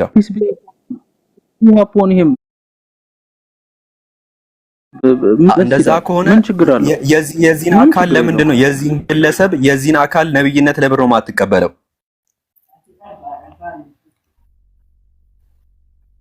አሁን እዚህ ጋር የነብዩ መሐመድን ነብይነት አልቀበልም የሚል ቃል አልወጣኝም። ባይዘው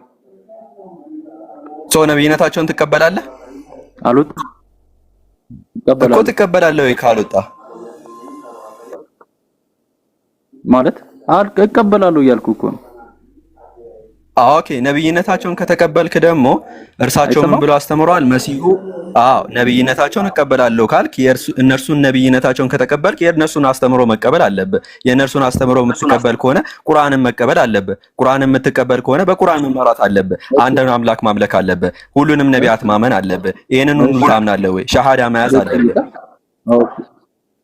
ስለዚህ ነብዩ መሐመድ ከነብዩ ሙሴ የተለየ አስተምሮ ያስተማሩትን ነገር ንገረኝ እስኪ። የሚሰማ ከሆነ ይቅር። ኦኬ what is the symmetry breaker? ቆይ what is the symmetry breaker? አስተማሩ አላስተማሩ ልዩነታቸው ከአንድ አምላክ አሁን እያወራን ያለ ነው ስለ ነብይነታቸው ነው። በቃ ነብዩ መሐመድም ሙሴም ያው ባላር አሁን ልዩነት አለ። አሁን ምን አደረግን? ቆይ አንዴ ባላር ሙሴና ነብዩ ሰለላሁ ዐለይሂ ወሰለም እና ሙሴ እንዳለ ነቢያት ያስተማሩት ስለ አንዱ አምላክ እንደሆነ እናምናለን። ያ ምንም የሚያከራከር ነገር አይደለም። ግን ኦብቪየስሊ እዚህ ጋር ስፔሲፊካሊ እያወራን ያለ ነው የነብዩን ነብይነት እቀበላለሁ ብለህ በገዛ አፍህ ከሰከንዶች በፊት መሰከርክ። ነብይነታቸውን የምትቀበል ከሆነ የእነርሱን አስተምሮስ ትቀበላለህ ወይ? አስተምሯቸው ምንድነው? እስኪ ንገረኝ። ያ አስተምሯቸው የአንዱ አምላክ አላህን ማምለክ በነቢያት ከእርሳቸው በፊት የነበሩት በኢየሱስ ነብይነት፣ በሙሴ ነብይነት፣ በሌሎችም ነቢያት ማመን ከዛ በኋላ ደግሞ ይህንን አምላክ ደግሞ አንዱን አምላክ ማምለክ እንዳለብን ነብዩ ሰለላሁ ዐለይሂ ወሰለም አስተምረዋል። ጥሩ ደስ ይላል። ያ ኦኬ ይሄንን አስተምሮስ ትቀበሏል? ስለዚህ የላካቸው እግዚአብሔር ወይም አላህ የላካቸው ነቢያቶች ያስተማሩት የማንን ትምህርት ነው? የማንን ትዕዛዝ ነው? የፈጣሪን የተላኩትን ነው ወይስ የላካቸውን መቀበል የሚገባኝ? ያ የተላኩትን ስትቀበል ነው የላካቸውን የምትቀበለው። ማለትም አሁን ለምሳሌ አምላክ እነዚህን ነቢያት ለአንተ ልኮልህ እነዚህን ነቢያት የማትቀበል ከሆነ በተዘዋዋሪ አምላክን እየተቀበልክ አይደለም ማለት ነው። ምክንያቱም አምላክ እነዚህን አካላት ነቢያት ናቸው ተቀበል ብሎ ሳለ እነዚህን አካላት ካልተቀበልክ you are rejecting God። ሙሴን ካልተቀበልክ አምላክን እየካድክ ነው። ነብዩ ሰለላሁ ዐለይሂ ወሰለም ካልተቀበልክ አምላክን አልተቀበልክም ማለት ነው። ስለዚህ እነዚህን ነቢያትን መቀበል አለብህ፣ አምላክንም መቀበል አለብህ። እነዚህን ነቢያት ስትቀበል ነው አምላክን ተቀበልክ የምትባለው። ይቅርታ ካቋረጥኩ፣ ይሄ ልክ እንደ ሄረሲ ነው የሚቆጥረው ነው። ባይዘው እንደ ሄረሲ ነው። የላከውን ሳይሆን የተላከውን የራስ ፍልስፍና ነው። የላከውን ሳይሆን የተላከውን መቀበል። የላከውን ታውቃለህ። ተላኪዎቹ የሚያስተምሩት ላኪውን ነው። የላከውን ነው የላከው በአስተምህሮቱ የተላኪዎቹን ነብይነት ተቀበል ካለህስ የሚያስተምሩትን ትምህርት ትቀበላለህ ከሆነ እሺ አው እቀበላለሁ። በቃ ነው የላከው አካል አሁን ለምሳሌ አንድ ያዳምጠኝ። የላከው ፈጣሪ የነዛን አካል ነብይነት ተቀበል ካለ ለምሮ ማትቀበለው?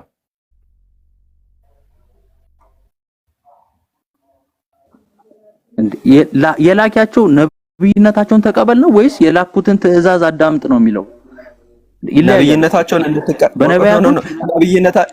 ነብይነታቸውን እንድትቀበለው ኦብቪየስሊ አዟል እኮ።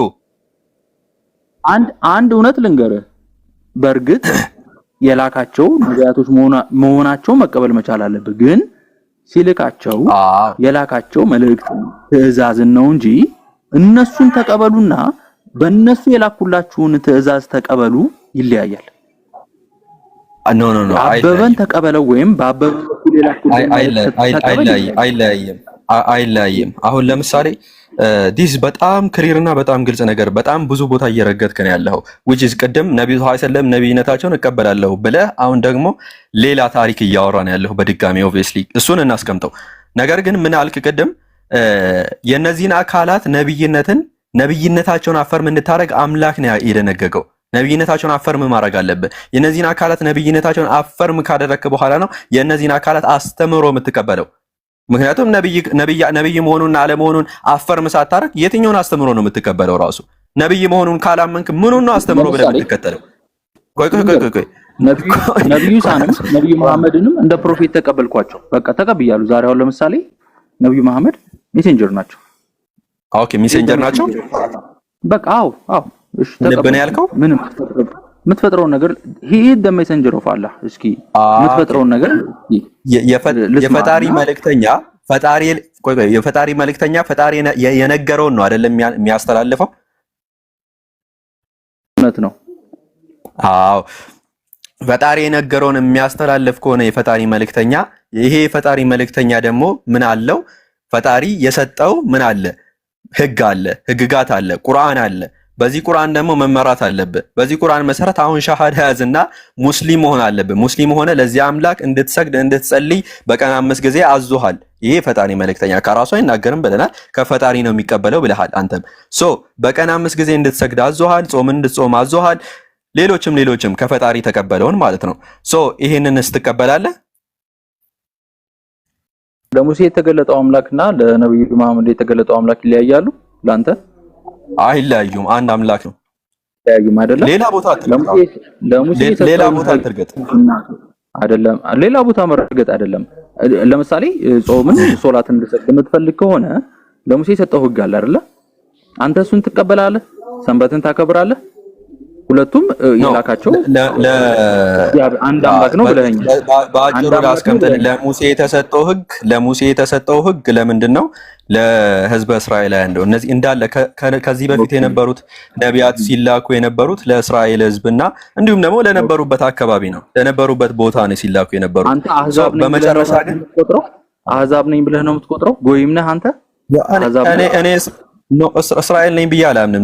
ነን እስራኤላይት ነኝ። አህዛብ ነው ወይ? እስራኤላውያን እንደሚጠሩ ጎይም ነህ? ጎይም አህዛብ የሚለው ኢን ዘ ሴንስ ነን እስራኤላይት ከሆነ አዎ አህዛብ ነን። ነገር ግን በዚህ ሴንስ ከሆነ ማለት ነው ከተረዳው አህዛብ ነኝ ብዬ ኮንፈርም አድርጋለሁ። ምንም የሚያጣላ ነገር የለም። ሶ እነዚህ ነቢያት ሲላኩ የነበረው ሙሴም ሆነ ቀደምት ነቢያት ሲላኩ የነበረው ለነበሩበት ህዝብ ነው፣ ለእስራኤል ህዝብ። እንዲሁም ደግሞ እዛው ለተላኩበት ቦታ ለስፔሲፊክ ታይም እና ለስፔሲፊክ ፕሌስ ነው የተላኩት። እንዲሁም ህጋቸውም ለስፔሲፊክ ታይም፣ ለስፔሲፊክ ፕሌስ፣ ለስፔሲፊክ ፒፕል ነው የተላኩት። ነገር ግን ፕሮፌት መሐመድ ሰለላሁ ዐለይሂ ወሰለም የመጨረሻውና የመደምደሚያ ነቢይ ለሁሉም ለዓለም ነው የተላኩት። አይ ቲንክ በጣም ክሊር የሆነ ነገር ነው እኮ።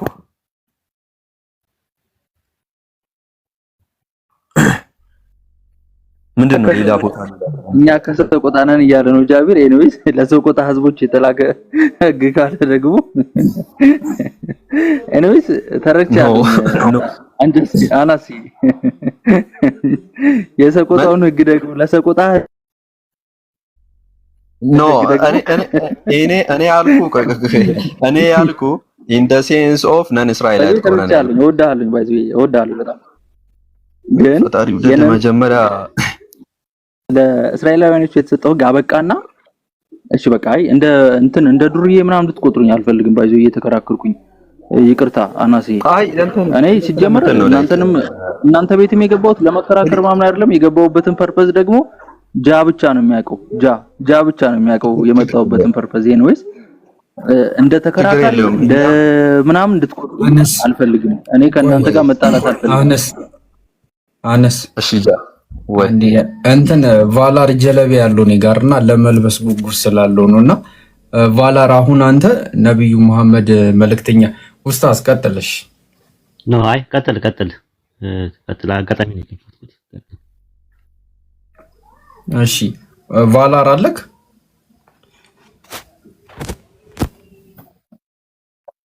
አዎ ምን መሰለክማ አሁን አነስ አንተ በነገራችን ላይ በጣም ፈታ በል እሺ፣ ምንም እንዳይደብርክ። የኛ ወንድም እንድትሆንልን ካለን ጉጉት አንጻር ነው እንትን ያለው ማለት ነውና ቅር ያለክም ነገር ካለ ትነግረኛለህ። ሁሉንም ነገር እናስተካክላለንና ግን ምንድነው ከአነስ ጋር ያነሳችሁት ነጥብ አለና አንድ ነብይ ከአምላክ ሲላክ መጀመሪያ ነብይነቱን መቀበል አለበት አይደለ? ምን አልከኝ?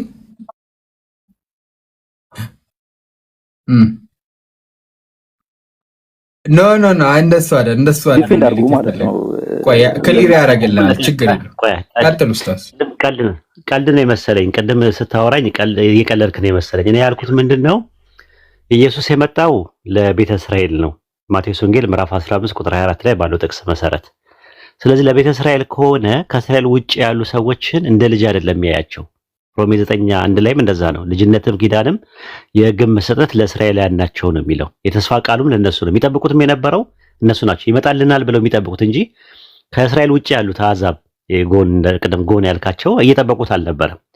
አንድ የከነዓን ሴት ግን መታ አሕዛዊ የሆነች ሴት መታ ግን እባክህ ልጄን ፈውስልኝ ስትለው ኖ አላት። የልጆችን እንጀራ ለቡችሎች መስጠት የተገባ አይደለም አላት። እሷ ምን አለች? ልጆችም እኮ ቡችሎችም እኮ ከልጆች የተረፈውን ፍርፋሪ ያገኛሉ ብላ አለች። ስለዚህ ከእስራኤል ውጭ ያሉ ሰዎች በአጠቃላይ ልጆች አይደሉም፣ ቡችሎች ናቸው ያለው ኢየሱስ ነው።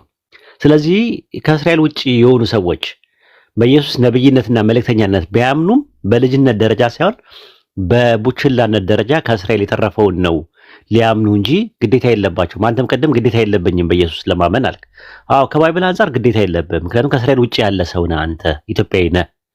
ነገር ግን ከኢስላም አንጻር ግን ግዴታ አለብህ ብዬ ነግሬ ነበረና ምናልባት እዚህ ነገር ላይ የተናገርኩት ነገር ላይ ካልገባህ ግልጽ ማድረግ እችላለሁ ማለት ነው። እንደ ተጨማሪ አንድ ነገር የምጨምረው ነገር አለ። ግልጽ ነው ባላር? ገብቶኛል። ኤኒዌይስ ገብቶኛል። ዊዝ ሪስፔክት ነው የምሰማህ። ባይ ዘ ዌይ ከክብር አንጻር ከማክበር አንጻር ነው የምሰማህ። አይ እንደዛ ጆኪንግ ነው እንደዛ ብሏል ወይ ያልኩት እንጂ እኔን ሞክ ለማድረግ ወይ ለማድረግ ደግሞ ደነገጥኩኝና እኔ ደግሞ ምክንያቱም አክብሬም ብቻ ሳይሆን ኖርማሊ ደስ ብሎኝ አዳዲስ ነገርም ገና አማራለሁ ብዬ የማስበውን ሰው በዛ ደረጃ የሆነ ትምህርት ማድረግ ምናምን አይመቸኝም። አንድነታችንን ለማጽናት ሲገባን የተለያየ ክርክሮች ታነሳላችሁ። አንድ አምላክ አለኝ ስለ እዛ ሶስት ነው የሚሉት ጋር ስትከራከሩ ስታደርጉት ውላላችሁ። እዚህ ጋር እኔ አንድ አምላክ ነው ስል ደግሞ እዛ ጋር እንትና ፈጠፈጠው ህፃን ፈጠፈጠ ምናምን አይነት ክርክር ታመጣላችሁ። ኤኒዌይስ ጎስፔሉን እኔ እናንተ እንቀበል። አሁን አንድ ሰው ሙሴን ባያምን ምንድነው ችግሩ? ችግሩ ሙሴን ማመን አለማመን ሳይሆን የተላከውን ሜሴጅ የተላከውን መልእክት መቀበል አለመቀበሉ ነው። በቃ አለቀ። ግን በሙሴ ባያምን ሙሴን መቀበል አለመቀበል ማመን ምንድነው? ለምሳሌ በሙሴ ማመን ምንድነው?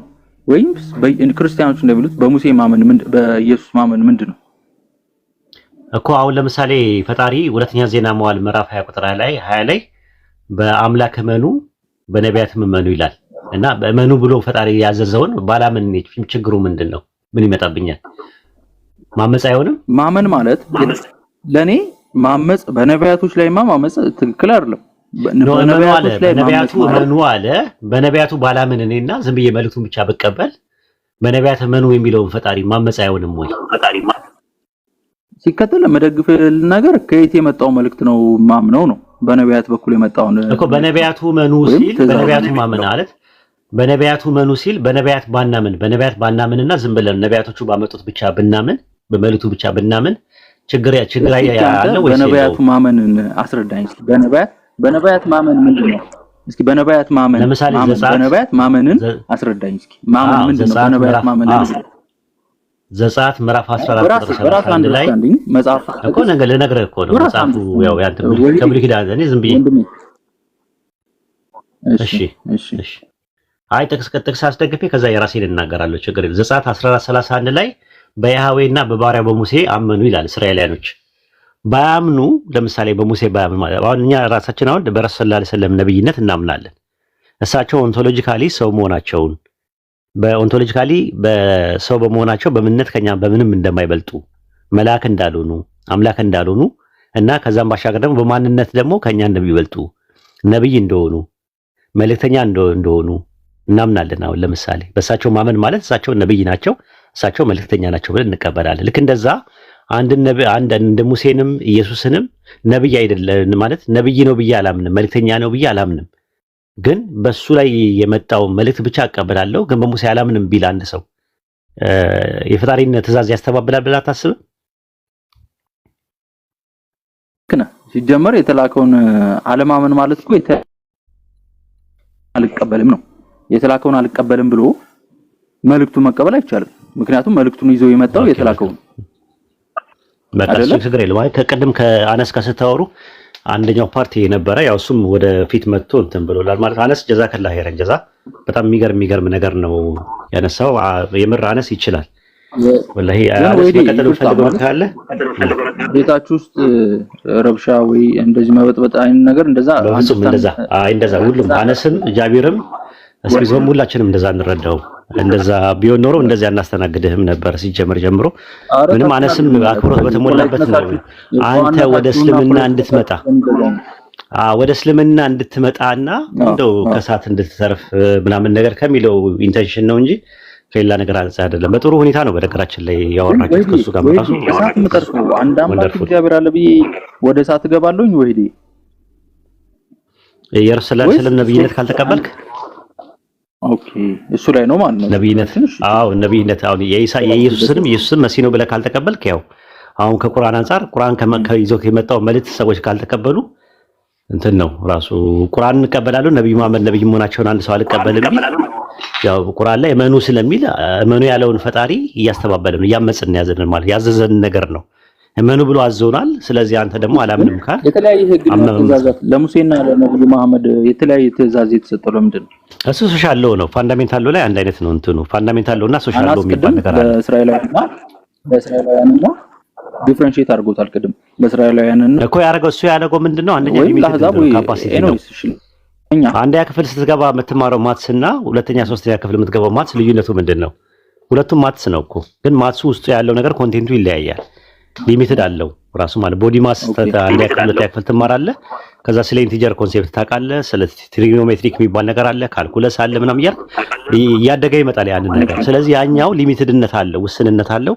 ህጉም ደግሞ ለነዛ እንትን ነው። አንድ ሰው ህፃን እያለ የምትሰጠው ወተት አለ። ከዛ በኋላ ደግሞ አጥንት አትሰጠው። ካደገ በኋላ ደግሞ አጥንት ትሰጠዋለህ፣ ጥርስ ሲያወጣ ምናምን። ጥርስ የሌለውና ያለው ብለህ ግን ያ ሰው ነው ራሱ። አዎ ያ ሰው ነው ራሱ ምንም ልዩነት የለውም። ራሱ ነው ያ ሰው ራሱ ከልጅነቱ ጀምሮ የነበረው። ስለዚህ ሪሊጅንም እንደዛ ነው፣ አንድ ነው ያለው። ያ ነገር ግን ሸሪዓው በየጊዜው ለማህበረሰቡን የእድገትና ያስተሳሰብ ደረጃ እያየ ዴቨሎፕ እያደረገ ይመጣል ማለት ፕሮግረስ ያደርጋል ማለት ነው። አሁን ደግሞ ፋይናል ሬጉሌሽን ይመጣው ፋይናል ስቴጅ ላይ ስለሆነ ወዴት ነው የሚወስዱት? ለሙሴ የተሰጠው ህግ እና ለነብዩ መሐመድ የተሰጠው ህጎች ወዴት ነው የሚወስዱት? እኮ ዲስፔንሴሽናል ናቸው እኮ ዲስፔንሴሽናል ናቸው።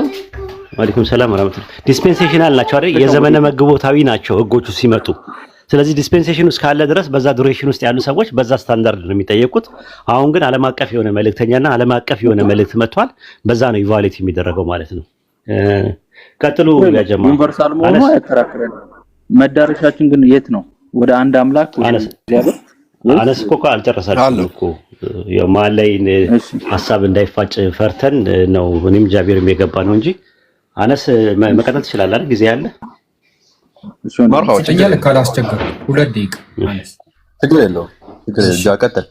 እሺ እኔ እንትን ላይክ ቫላር አሁን ያለበትን ጊዜ ሳስታውስ ወደ እኔ ነው መለሰኝና ምናልባት ኡስታዝ ትዝ የሚል ከሆነ ነብዩ መሐመድን ነብይነታቸውን ሳልቀበል እምሰልምበት መንገድ አለው ብዬ ጠይቅ ነበር። የምር እኔ እስልምናን ሃይማኖት ለመቀበል በጣም ጊዜ ፈጀብኝ። ነብዩ መሐመድን ለመቀበል ትግል ነበረ፣ ብዙ ነገር አለና እስቲ እኔ የረዳኝም ፖይንት ከቫላር ጋር ነው ያለን። ቫላር እንዴት ነህ? ማይክ አንሳና ከኔ ጋር አጭር ላይ 2 ደቂቃ ማን ኮንቨርሴሽን እናደርጋለን። እሺ ደስ ይለኛል። እሺ አሁን አንተ አምላክን ትገዛለህ ትታዘዛለህ አይደል? ቫላር አሁን አምላክ የሆነ ነብይን እኔ ልክ ያለው ብሎ ሲያዝክ ወይ ሲነግርክ ምን ብለክ ነው የምትቀበለው? ያንን አንደኛ በብሉይ ኪዳን ነብይ ነው ያልከው ወይስ መልእክተኛ? መልእክተኛ። አሁን አንተ የምታመልከው የምትገዛው አምላክ ከመጽሐፍ ቅዱስና ከእንትን ውጣ፣ ከቁርአንም ከሃይማኖት ነገር ውጣና አንተ የምታመልከው አምላክ የሆነ መልእክተኛ ላከና ቫላር ይሄን መልእክተኛ ለአንተ ልኬልሃለሁ ብሎ ሲልክልክ አንተ ምንድነው የምትቀበለው? ማለት በዚህ ትእዛዝ ውስጥ እንዴት ነው አምላክን የምትገዛው? ለኔ ነው ያለኝ ዳይሬክትሊ ለኔ ነው አምላክ ለኔ መልእክተኛ ልኬልሃለሁ ነው ያለኝ። በመልእክተኛውም በኩል ቢሆን ነው። አይ መጀመሪያ እንዳልከው መልእክተኛ ልኬልሃለሁ ያለኝ ለኔ ነው አይደለ? አይደለም በመልእክተኛው በኩል ነው ላንተ ያለክ። ኦኬ በመልእክተኛው በኩል አምላክ ለኔ መልእክተኛ ልኬልሃለሁ። መልእክተኛው መጣና ያንተ አምላክ የምታመልከው ያንተም አምላክ የኔም አምላክ ላንተ ልኮኛል ካለክ አንተ ያንን ነገር ካረጋገጥክ አምላክን በዚህ ትእዛዝ ውስጥ እንዴት ብለህ ነው የምትገዛው? እንደተላከ መጀመሪያ ማረጋገጥ አለብኝ አይደለ? ቴንክ ዩ። አዎ ከዛ ካረጋገጥኩ በኋላ የምቀበለው ነብዩን ሳይሆን መልእክቱን እቀበላለሁ። መልእክቱን ነው የምቀበለው። የላኩልህ መልእክት አለ ነው ያለኝ አይደል? አምላክ እኮ ምን አለክ? ይሄንን መልእክተኛ ለአንተ ልኬልሃለሁ አለክ። አሜን። አዎ ይሄንን መልእክተኛ እኮ ነው ጃዬ፣ እኔን እኮ እያወራኝ እኮ ነው። ለአንተ መልእክተኛ ልኬልሃለሁ ካለኝ ከኔ ጋር እኮ ነው እያወራ ያለው። ሌላ መልእክተኛ ያስፈልጋል? ኖ መልእክቴ ምን መሰለህ? አንድ መልእክተኛ መጣና ቫላር ያንተም የኔም አምላክ ወደ አንተ ልኩኝ ነው የመጣሁት አለክ። ሲልክ ምን አልከኝ አንተ? ያ መልእክተኛ እውነት እኔ ከማመልከው አምላክ እንደተላከ ለማረጋገጥ እሞክራለሁ አልክ አይደለም?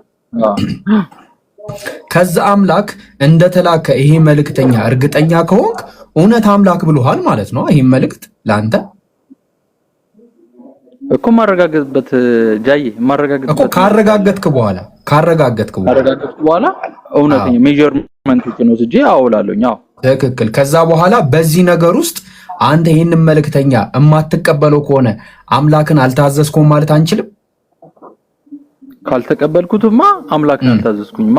እውነት ነው። ስለዚህ ይሄ መልእክተኛ ደግሞ አምላክ ልኮልህ ከተቀበልከው ደግሞ አምላክህን ታዘሃል ማለት ነው። አዎ ቴንክ ዩ። ስለዚህ ምን መሰለክማ እኔ አሁን በነብዩ መሐመድ ነብይነት አምናለሁ ምናምን ስትል እኔ ምንም አልመሰለኝም፣ ምክንያቱም ከዚህም በፊት ብለኸኝ ስለሆነ ማለት ነው። ግን እኔ አሁን ፐርሰናሊ ጥንቃቄ ላንተ ነገር ማለት ነው አንድ መልእክተኛ ከአምላክ ነው የተላከው ብለህ ስትቀበል ያ አምላክ በዛ መልእክተኛ በኩል ስለነገረክ እንጂ ኦልሬዲ የአምላክን ቃል ነው አንድ አምላክን ተገዙ ነው የሚለው በሚል ስታንዳርድ ግን መቀበል የለብም። እዚህ ላይ ጥንቃቄ ማድረግ አለብህ። ኦኬ ተረዳኸኛ? ሐሳቤን አገኘዋ። ስለዚህ አሁን ነብዩ መሐመድም ከአምላክ የተላኩ መልእክተኛ ናቸው ብለህ ስትቀበል ወይ ኮንፈርም ስታደርግ አንተ የምታመልከውን አምላክ ሰበኩልኝ ብለህ ስላመንክ ወይ ስላሰብክ ሳይሆን ካንተ ከምታመልከው አምላክ ላንተ የተላኩ መልእክተኛ እንደሆኑ እርግጠኛ ስትሆን ብቻ። ኦኬ ፖይንቴን አገኘኳ። አንደኛው ነገር እሱ ነው። በዚህ መሰረት ከአነስ ጋር ትቀጥላላችሁ። እንትን ላስተካክልላችሁ ብዬ ነው። ሁለተኛ ነገር ደግሞ የቅድሙ ሐሳብ የሆነ ትንሽ እንደ ቅር እንዳለክ ተረድቻለሁ። ግን ኡስታዝ ከዛ ነገር አንፃር አይደለም። እሺ መመሰለክማ በእኛ በእስልምና ሃይማኖት የኢሳን ወይ ደግሞ የኢየሱስን ነብይነት መቀበል ግዴታ ነው። ይሄ የእስልምና ስታንዳርድ ነው። እስልምና ሃይማኖት ላይ ነቢያቶችን ግዴታ ነው መቀበል ነው። ምክንያቱም እኛ አምላካችን አላህ ወደ ምድር እነዚህ መልእክተኞችን ለእናንተ ልክ ያለው ሲለን አሜን አውልከካል ብለን እንቀበላለን ማለት ነው። ይሄ አምላካችንን የምንታዘዝበት መንገድ ነው። ገባክ አይደለ? ክርስትና ላይ ግን አለክ ክርስትና ላይ የክርስቶስን መልእክተኝነት መቀበል ግዴታ የተደረገው ለእስራኤላውያን ነው። ገባክ አይደለ? ምክንያቱም እስራኤላውያንን በመጽሐፍ ቅዱስ እግዚአብሔር የሚያያቸው እንደ ልጆች ነው። ከእስራኤል ውጭ ያሉ ሰዎችን ደግሞ እንደ ቡችላ ነው የሚያያቸው። እና ይሄን ነገር ላይ ያስረዳክ ፈልጎ ነው ኡስታዝ። ምንም ነገር ቅር እንዲል ስለማልፈልግ ነው። እሺ ቅር አይለኝም። አውርቻለሁ፣ ችግር የለውም። ቴንክ ዩ ብራዘር። በቃ የኔን ሐሳብ አገኘከው አይደለ? አግኝቻለሁ፣ ግን ትንሽ ሚስኮንሴፕሽን አለብኝ። እሺ ንገሪ። ለምሳሌ ሙሴ የተላከው ለእስራኤላውያን ነው። ነብዩ መሐመድስ የተላኩት ለማን ነው? ለዓለም። ዓለም እስራኤልን አይጨምርም? ይጨምራል። አሁን ቅድም አሁን ምን መሰለክማ ኡስታዝ ምን አስረዳ፣ አነስ ምን አስረዳክ መሰለ? አነስ ከእስራኤል ውጪ በሚለው እኛ አህዛብ ነን አለ። ከዚህ ስታንዳርድ አንፃር ላይክ በዛ ዘመን የነበሩ ሰዎች እስራኤል ሆነው ከእስራኤል ውጪ ያሉት ደግሞ አህዛብ የሚባሉ ከሆነ እኛ እስራኤላዊ ስላልሆነን አህዛብ ነን። ገባክ አይደለም? ነገር ግን ታዲያ ለምንድን ነው የእስማኤልን ለምሳሌ ሙስሊሞች እኮ ልክ እስራኤላውያን አብርሃም ወደ መስዋዕቱ ይዞ የወጣው ይስሐቅን ነው ይላል። እናንተ እስማኤል ነው። እኛ አሁን መሰለ በዛ ስታንዳርድ መሰረት ነው ያልኩክ እንጂ እኛ እኮ አህዛብ ነን ብለን አናምን። ግን በዛ መሰረት ልትረዳው ከሆነ ብለን ነው እንደዛ ያልኩት። አህዛብ ነን አይደለንም የሚለው ደግሞ እኮ እሱ ደግሞ ሌላ ክርክር ነው። ገባክ አይደል? አህዛብ ነን አይደለንም የሚለው ደግሞ እሱ ሌላ ክርክር ነው። ግን ከዚህ ስታንዳርድ አንጻር ብዬ ገባውልክ። ሁለተኛ ነገር ደግሞ መሰለህ እኛ በሙሴ ህግ እንደምናውቀው በመጽሐፍ ቅዱስ መሰረት ለምሳሌ እናቱንና አባቱን የሚሳደብ ይገደላል አይደል? እዚህ ዘመን ላይስ ገባህ አይደለ? ስለዚህ ምንድነው ኡስታዝ ቅድም እንዳለክ ነገር አንደኛ ክፍልም ማትስ ትማራለህ፣ ሁለተኛም ክፍል ማትስ፣ 10ኛ ክፍልም በቃ ዩኒቨርሲቲም ገብተህ ማትስ ልትማር ትችላለህ። ገባህ? ነክ ነገሮች ግን የምትማረው ማትስ ግን ማትስ አይደለም፣ ይለያያል። ገባህ አይደለ? ስለዚህ ፈጣሪ እንደ ጊዜውን የዋጀ ህግ ለሰው ልጆች ይሰጣል ማለት ነው። ገባህ? ህጎች ይቀየራሉ፣ ህጎች ያድጋሉ ምናምን ነገር ገባህ አይደለ? ከዛ አንፃር የሚለዋወጡ ህጎች አሉ። ስለዚህ ዘመኑን የዋጀ ለዚህ ዘመን የሚሆን ህግ እኛ ተሰጥቶናል ብለን የምናምነው በነብዩ መሐመድ በኩል የተሰጠን ህግ ነው፣ ወይ ደግሞ ቁርአን ማለት ጊዜውን የዋጀ ጊዜውን የሚመጥን ከጊዜው ጋር የሚሄድ ህግ ነው። እኛ አምላካችን የሰጠን ህግ ነው ብለን ስለምናምን ነው። አገኘኛውን ፖይንቴ። ስለዚህ አሁን አንድ አምላክ አለ ብለህ ያንን አምላክ እገዛዋለሁ ስትል ምንድነው አምላክ ለዚህ ዘመን ይህንን ህግ ሰጥቻለሁ ብሎ ሲያዝክ አዎ ሰጥተኛል ብለህ መቀበል መቻል አለብህ። ግን መጀመሪያ ይህ መጽሐፍ ከዓለማቱ ጌታ ከማመልከው አምላክ ስለመሆኑ መጀመሪያ አንተ ክሮስ በምታደርገው መንገድ ክሮስ አድርገህ ያ መጽሐፍ ግን ከዓለማቱ ጌታ እንደሆነ እርግጠኛ ከሆንክ ማለት ነው። አይ እኔ የሙሴን እቀበላለሁ ማለት ይህንን አልቀበልም ማለት አምላክን አለመታዘዝ። ስለዚህ ፖይንቴን አገኘኳ። ስለዚህ አሁን ምንድነው ነብዩ መሐመድ እውነትን ከማመልከው አምላክ የተላኩ መልእክተኛ ናቸው፣ ቁርአንስ እኔ ከማመልከው አምላክ የተላከ መጽሐፍ ነው ብለህ በደም ሲሪየስሊ ለመመልከት ሞክር። በመፈተሸው መንገድ ላይክ ደስ ባለክ ስታንዳርድ ለመመዘን ሞክርና በዛ መሰረት ይሄ መጽሐፍና ነብዩ መሐመድ መልእክተኛ ሆኖ ካገኘ በቃ የጀለቢያውም ጥያቄ በቶሎ ይመለሳል ማለት ነው። ኢንሻአላህ ተሰልማታለህ እየነገርኩህ። አነስ ቀጥሉ። እሺ ትንሽ ላስተካክልላችሁ ብዬ ነው። ቀጥል ሀቢቢ። መርሃባ እንዳታስብ፣ ጀለቢያውም ይወጃ አለ ይገዛታል እሱም። ኤኒዌይ ቫላ ላሰማ። ሰላም አለይኩም አነስ፣ ሁላችሁ ወአለይኩም ሰላም። ሰላም አሰማት። እሺ ቀጥሉ ኢንሻአላህ። አይ ቪዲዮ ተፖስቷል። አይ ቲንክ ማን እንደሆነ አላውቅም፣ ወይ እውነት መጣ ነው ወይስ ሚዞ ነው። ሁለቱም ጋራ ዩ ቼክ አድርጋችሁ ገብታችሁ ሪፖስት ምናምን አድርጉ የሚደረገውን ማለት ነው። አይ ቲንክ ከቫላር ጋርም ብዙ ጊዜ ስፔንድ ስላደረግን ሌላ ክርስቲያንም ካለ መግባት ይችላል፣ ገብተን ኢንጌጅ መነጋገር እንችላለን ማለት ነው። ስርዓት ባለው መልኩ ስርዓቱን በጠበቀ መልኩ መነጋገር እንችላለን። እዚህ ጋር ያለውት ነብዩ ሰለላሁ ዐለይሂ ወሰለም በመጽሐፍ ቅዱስ ላይ አሉ ብዬ ነው።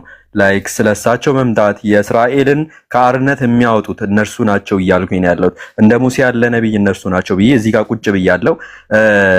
ኤኒ ክርስቲያን ካለ አይ ነብዩ ሰለላሁ ዐለይሂ ወሰለም በመጽሐፍ ቅዱስ ላይ የሉም የሚል ክርስቲያን ካለ መግባት ይችላል። በገዛ መጽሐፋችሁ ነብዩ ሰለላሁ ዐለይሂ ወሰለም አሉ ተጠቅሰው በስም ከፈለጋችሁ በስም በካራክተር ከፈለጋችሁ እንዲሁም ኤኒቲንግ ከፈለጋችሁ ስለ ነብዩ ሰለላሁ ዐለይሂ ወሰለም መጽሐፍ ቅዱስ ሕያው ምስክር ነው በዚህ ሰዓት ማለት ነው። ይሄንንም ለማሳየት እኔ ዝግጁ ነኝ። የሚገባ ክርስቲያን ካለ አስገቡ፣ እንቀጥላለን ማለት ነው። አይ ቲንክ ቫላር የተቀበለ ይመስለኛል። ቅድም አንድ ፕሮፌሲ አቅርቤለት ነበረ። ዳንኤል ላይ ማውራት ይችላል ቫላር ኦብቪየስሊ ስለምትቀበል ኢዳዝማ ተያነሃል። እሺ እኔ እዛው ለመርኩት ቤት እዛ በመዋገት በሸመሽም ይሻለኝ ነበር ባይዘው ከእናንተ ጋር ከምገባ ትላለህ። ኤኒዌይ ነብዩ ሰለላሁ ዐለይሂ ወሰለም ለምሳሌ ዳንኤል ላይም ተጠቅሷል ብለን እናምናለን። ምን ትላለህ? ላይክ ዳንኤል ላይ እስከነ ካራክተር የአምላክ መንግስት እርሳቸው ናቸው። የእርሳቸው ለምን ወይ አነስ ምን ታረጋለህ መሰለህ? እኔ ከቫላር ጋር ምን ብታረጉ አሪፍ እንደሚሆን እንደምትግባቡ ማለት ነው።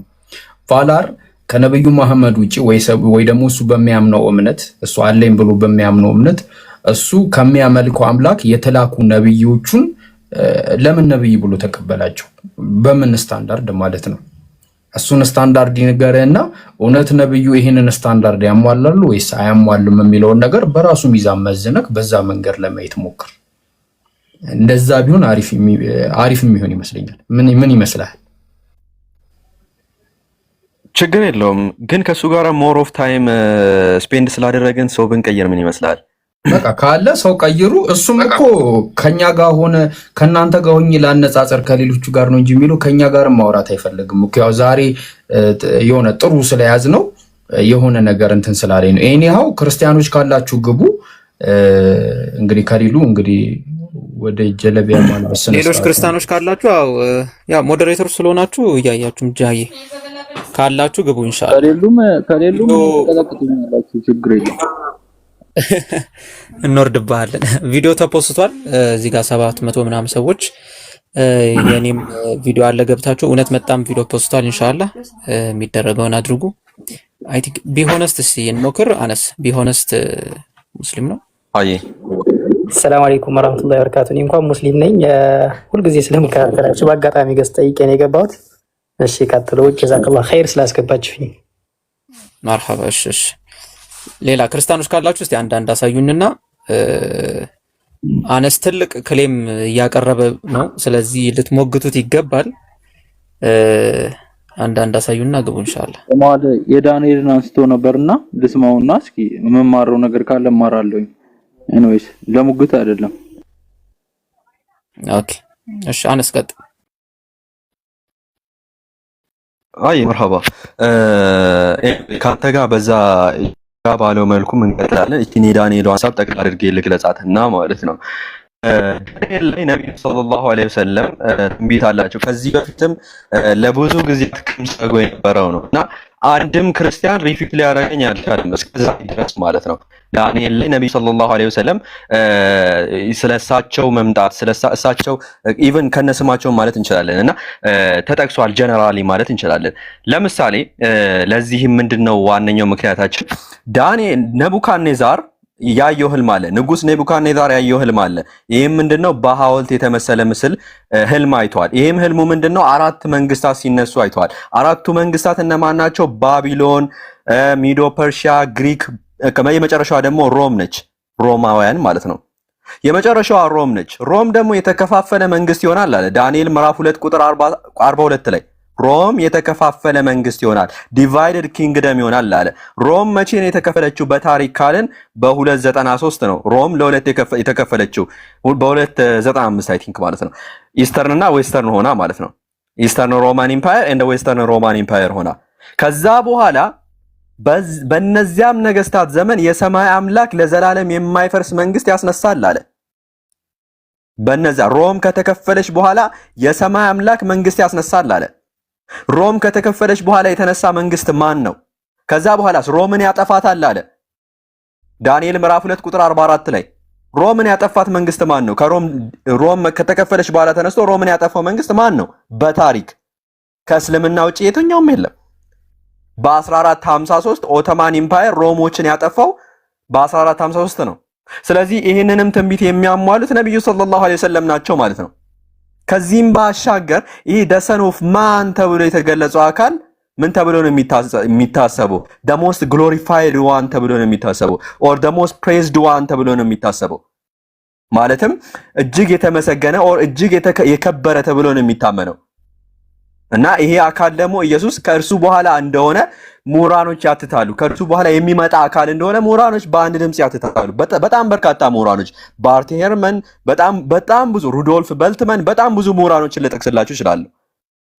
ክርስቶስ ምን ብሎ ተናግሯል? ከእርሱ በኋላ ስለሚመጣ እጅግ ምስጉን የሆነ እጅግ የተከበረ አካል ተናግሯል።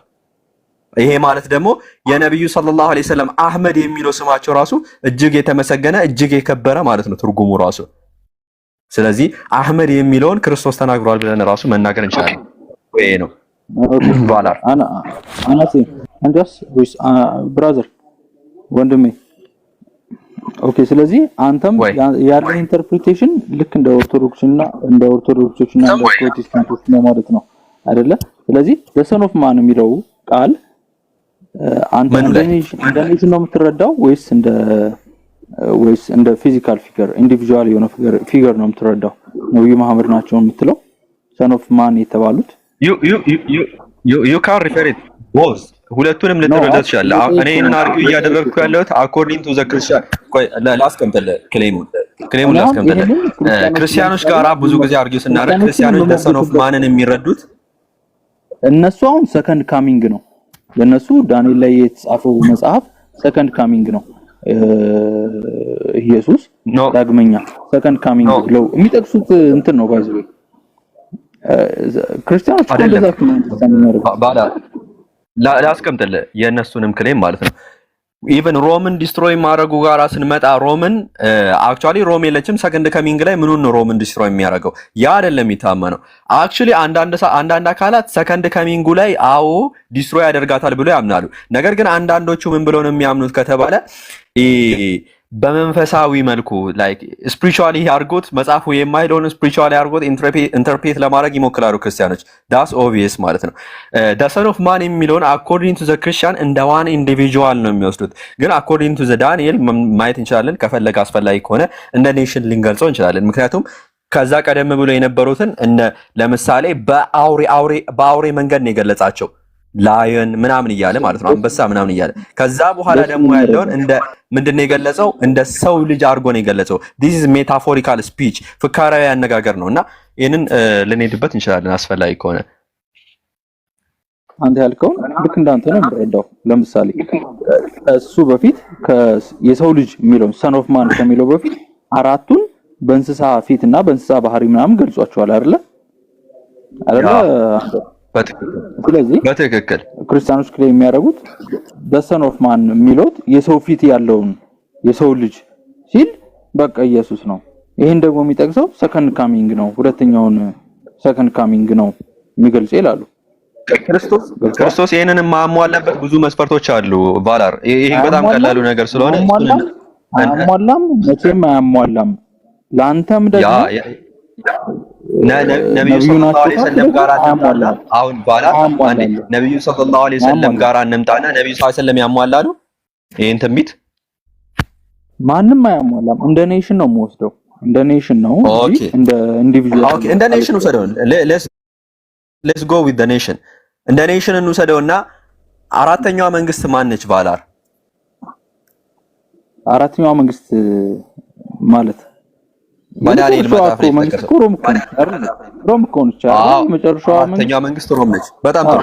አራተኛዋ መንግስት ከተከፈለች በኋላ ተነስቶ ሮምን ያጠፋው መንግስት ማን ነው በታሪክ? ኢስላሚክ ኪንግደም ደ ሙስሊም።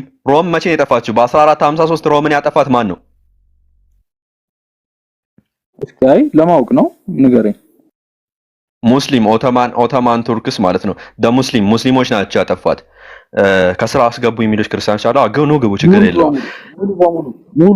ሙሉ ለሙሉ ዌስተርን ፓርቱ ቆይ አንዴ ክሊር ላድርገው እዚህም ፖይንት ላይ ዌስተርን ፓርቱ በስንት ነው የጠፋው? በአምስተኛው ክፍለ ዘመን ጠፍቷል። ሲጀምር ዌስተርን ፓርቱ የለም፣ ግን ስቲል ኪንግደሙ ቀጥሏል። ዳንኤል ሁለቱን ኪንግደም እንደ አንድ ኪንግደም ስለቆጠራቸው ይሄ ኢስተርን ፓርቱ ቀጥሏል። እስከ መች? እስከ 1453 እስከ 1453 ቀጥሎ ሙሉ ለሙሉ ዲስትሮይድ ሆኖ ከተማዋ ኮንስታንቲኖፕል ተወስዳ በሙስሊሞች ዛሬ ላይ ኢስታንቡል የምንላት ከተማ ትገኛለች ማለት ሆና ትገኛለች። ስለዚህ በሙስሊሞች ድል ተደርጋለች፣ የሙስሊሞች ከተማ ሆናለች። ኦፍ ኮርስ በሙስሊሞች ተፈጻሚውን አግኝቷል ዳንኤል ላይ ያለው። ጥሩ እይታ ነው፣ ደስ ይላል።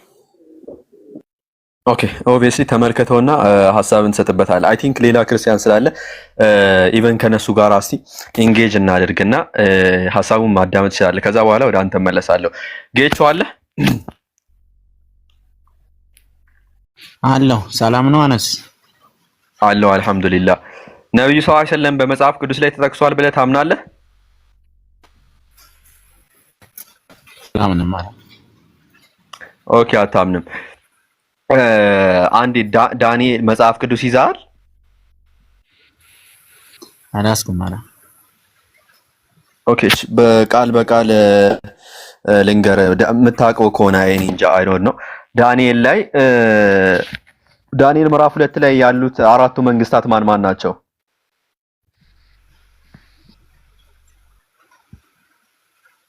አራቱ መንግስታት ያ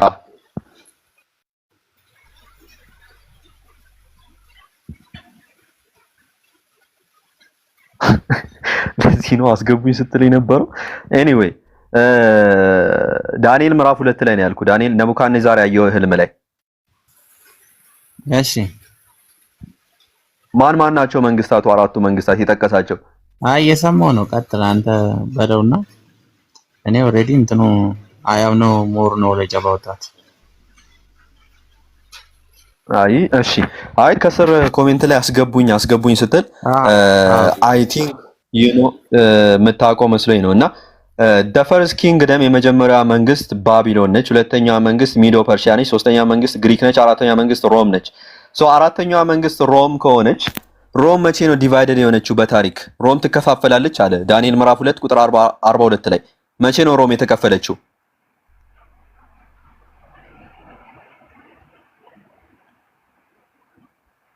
ከተናው ተራ የሮም ክፍፍል ዲቪዥን ተፋልጦ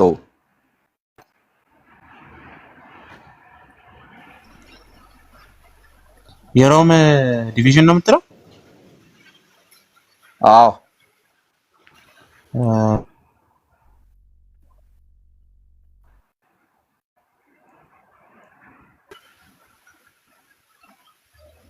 እየጠበቅን ነው ያለ ነው። አይ እና ተመለስ፣ በቃ እና ተመለስ፣ ጎግል አታድርግ፣ እና ተመለስ እነግርሃለሁ። በ295 ጎግል እያደረኩ አይደለም፣ ስልክ እየተደወለ ነው ለዛ። ኦኬ ሮም ዲቪዥን አክቹዋል ዲቪዥን የተፈጠረው በ395 ነው። ማይ ባድ በ395 ነው ሮም ዲቫይደድ የሆነችው። ሶ ሮም ከተከፈለች በኋላ የአምላክ መንግስት ይነሳል አለ እና ይሄ የአምላክ መንግስት ደግሞ ሮምን ያጠፋታል ይላል ዳንኤል ምዕራፍ 2 ቁጥር 44 ላይ። ሮምን በታሪክ ያጠፋት መንግስት ማን ነው? ኦቶማን ኤምፓየር ነው። ኦ ኦቶማኖች ምንድን ናቸው? ሙስሊሞች ናቸው? ሙስሊሞች ናቸው። ኦ እያልከኝ ያለኸው ዳንኤል አራተኛው መንግስት የአምላክ መንግስት ያጠፋታል ብሎን፣ ሮምን የአምላክ መንግስት ያጠፋታል ብሎን፣ እነዚህ ደግሞ ሮምን ያጠፋት ሙስሊሞች ናቸው እያልክ ነው? እነዚህ ሙስሊሞች የአምላክ ህዝብ የአምላክ መንግስት ናቸው? አይ ኦቶማን ኤምፓየሮች ናቸው። ኦልሬዲ ዲስትሮይ አድርጓታል። ምን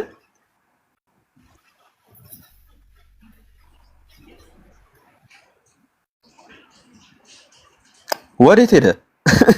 እና ልትመሰክር ስትል ትወጣለህ። ልትመሰክር ስትል ኦልሞስት መስክሯል፣ ያጀማ መስክሯል። እና ልክ ቃሉን ሊናገር ሲል ነው የወጣው። ኤኒዌይ መስክሯል። እንደዚህ መውጣት አይጠበቅባችሁም። አይቼ እመጣለሁ ይባላል እንጂ አይወጣም።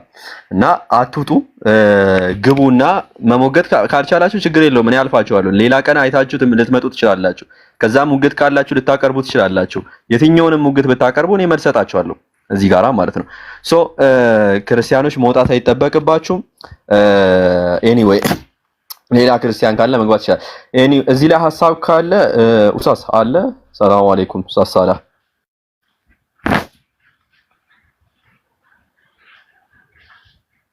አይ ቲንክ የሚመቸው ቦታ ላይ አይደለም። ሌሎቻችሁ ወንድሞች ሐሳብ ካላችሁ ቀጥሉ። ወይ ሌላ ክርስቲያን ካለ እስኪገባ ድረስ ማለት ነው። ወይ ደግሞ ከቫላር ጋር እንቀጥላለን። ቫላር አለ አይደል?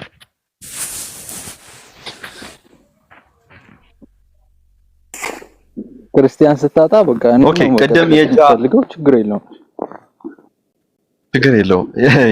ቅድም የጃ ያነሳው ነጥብ ነበርና እዛ ነጥብ ላይ ብናወራበት አሪፍ ይመስለኛል።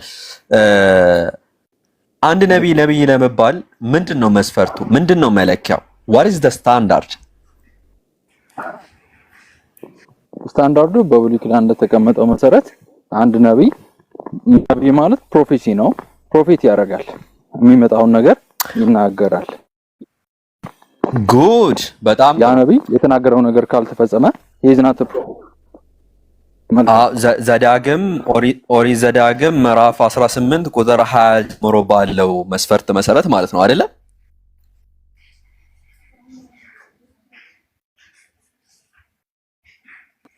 አዎ ይሰማል ድምጼ?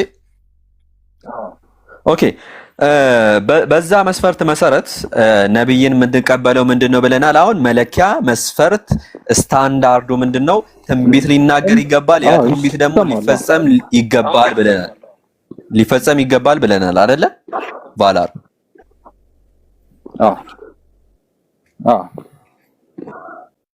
ይህን ታምናለህ? ነብዩ ሰለላሁ ዐለይሂ ወሰለም ከመቶ በላይ ትንቢቶችን ስለ መጽያዊ ሁነቶች ከመቶ በላይ ትንቢቶችን ተናግሮ የተፈጸሙ እንደሆነ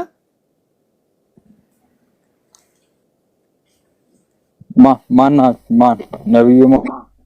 ነብዩ መሐመድ ሰለላሁ ዐለይሂ ወሰለም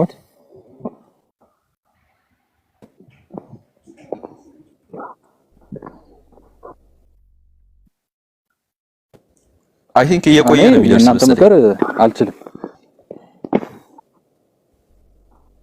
ይዘገያልና ይሰማሃል? ድምጼ ከኔ ነው ከሱ ነው? ያ ጀማ ይሰማል። አይሰማም? ይሰማል። ይሰማል። ባላር እየቆየ ስለሚደርሰው እያልኩ ያለሁት ቅድም ስታንዳርዱ መስፈርቱ ትንቢት ሊናገር ይገባል አልክ። አንድ አካል ነብይ ለመባል ኦኬ፣ በዚህ መስፈርት ነብዩ ሰለላሁ ዐለይሂ ወሰለም ስንመዝናቸው መናገሩ ብቻ አይደለም መምጣትም አለበት፣ መሆንም መፈጸምም አለበት ያ ትንቢት። ኦኬ፣ በዛ ስታንዳርድ ነብዩ ሰለላሁ ዐለይሂ ወሰለም ከ1000 በላይ ትንቢት ተናግሮ ለማለትም ከመቶ በላይ ትንቢቶችን ተናግሮ እነዚህ ትንቢቶች ተፈጻሚ ሆነዋል ዛሬ ላይ እያየናቸው ማለት ነው። ለምሳሌ እስኪ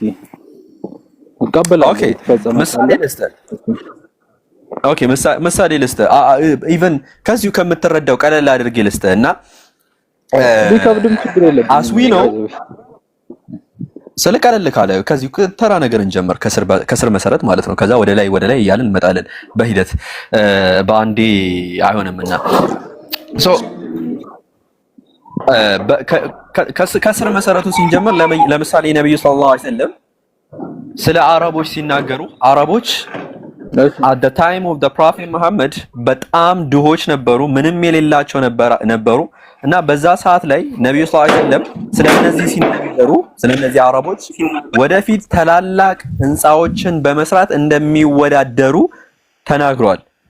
ታላላቅ ህንጻዎችን በመስራት እነዚህ አረቦች ኦኬ፣ ዛሬ ላይ ትልቁ ረጅሙ ህንጻ የት ነው የሚገኘው? ቫላር አረቦች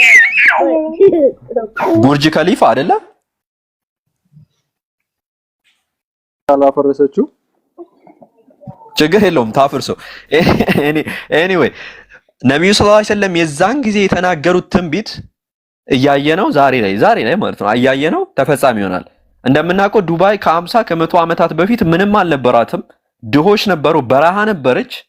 ዴጋራ ኦይል አገኙ፣ ነዳጅ አገኙ። ከዛም በኋላ እየበለጸጉ መጡ። ዛሬ ላይ ከ50 ዓመት በፊት ምናምን ከቅርብ ጊዜ ወዲህ ማለት ነው በጣም በምንቆጥራቸው ዓመታት ውስጥ ነው እንደዚህ ታላላቅ ፎቆችን ህንጻዎችን በመስራት መወዳደር የጀመሩት። ስለዚህ ይሄ ነብዩ ሰለላሁ ዐለይሂ ወሰለም ገና ከስሩ ስንመለከተው ማለት ነው ግልጽ የምንመለከተው ነብዩ ሰለላሁ ዐለይሂ ወሰለም ተናግሮት ይሄ ትንቢት ተፈጻሚ ሆኖ ዛሬ ላይ እናገኘዋለን። ኦኬ፣ ይሄንኛው አንደኛው ማሳያ ነው ማለት ነው። የምጠይቅህ ጥያቄ ፕሮፌሲ ከእግዚአብሔር ብቻ ነው የሚመጣው? እኔ ከእግዚአብሔር ብቻ ነው የሚመጣው የሚለውን ስታንዳርድ እኔ አይደለም ያወጣሁት። ብራውት ዘ ስታንዳርድ አምላክ ብቻ ነው የሚመጣው ፕሮፌሲ? አንተ ነህ ስታንዳርዱን ያመጣኸው ነው እኮ እንትና ባላ አይደለም። ለአንተ ለምሳሌ ፕሮፌሲ የሚመጣው ከአምላክ ብቻ ነው ስልህ በእናንተ ሜቢ ኤቪል ስፒሪቶች ሊኖሩ ይችላሉ። በኤቪል ስፒሪቶች ያልኩ ያለሁት ኖ እኔ እንደዛ አይደለም ክሌም ያደረኩት። አንተ ነህ ምን አልከኝ? ለአንድ ነብይ መለኪያ ትንቢት ተናግሮ ትንቢቱ መምጣት አለበት አልከኝ። ዳስ ጉድ አልኩና ነብዩ ሰለላሁ ዐለይሂ ወሰለም ትንቢት ተናግሮ ትንቢታቸው መጥቷል አልኩ። ከዛ በኋላ አሁን ርዕሱን ሽፍት እያደረግኩ ነው ያለው ማለት ነው። ስለዚህ ትንቢት ብቻ መናገሩ በቂ አይደለም። አንድ ነብይ ሽፍት እያደረግኩኝ አይደለም። አንድ ነብይ ኤቭሪ ነብይ አንድ ትንቢት ተናግሮ ስለተፈጸመ ነብይ ነው ማለት አይደለም። ለምሳሌ በብሉይ ኪዳን ብዙ ጥቅሶችን ልጠቅስልህ እችላለሁ። እሺ እንግዲያውስ እንደዛ ከሆነ ምንድነው መስፈርቱ መለኪያው ንገረኝ። በምሮ የምትቀበለው አውቀህ ነብይ ይሄን ስልህ ግን ብላስፌም እያደረኩኝ አይደለም። ገብቶኛል። ችግር የለውም። ፕሮፌት መሐመድን ብላስፌም እያደረኩ አይደለም። ችግር የለውም። ኦኬ ግን ምንድነው መለኪያው ምንድነው? አሁን ንገረኝ፣ እሱ ንገረኝ። መለኪያ መስፈርት ምንድነው? ይሄ መለኪያ በቂ ካልሆነ ምንድነው መለኪያ መስፈርት? አንድ ፕሮፌት የተነበየው ትንቢት መፈጸም አለበት። እንዴ ተፈጽሞ አሳየዋ አለ እኮ እዛው በብሉይ ኪዳን ላይ ደግሞ ለኛ አንድ ነብይ ተናግሮ ቢፈጽምም ያ ነብይ እውነተኛ ነው ማለት አይደለም። አየህ ኮንትራዲክሽን። ስለዚህ ይሄ በቂ መለኪያ አይደለም ማለት ነው። አንድ ነብይ መለኪያው የተናገረው ትንቢት መፈጸም አለበት አልኩህ አይደለ? ሁለተኛው ደግሞ ያ ነብይ ወይ ደግሞ ሌላኛው ነብይ የተናገረው ትንቢት ቢፈጸምም ነብይ ነው ማለትም አይደለም ይላል በብሉይ ኪዳን። ለምሳሌ ማውጣት ብችል እዚህ ጋር ማሳየት ይችል ነበር። ስለያስኩኝ ነው። ችግር የለውም። እኔ ልከራከር አይደለም እዚህ ላይ ማለት ነው። ምንድነው ቆይ አንዴ በብሉይ ኪዳን እግዚአብሔር ባላር እዚህ ጋር የጨበጠው ነገር አንዴ ባላር ምን ያልከው? ምንድን ነው ያልከው?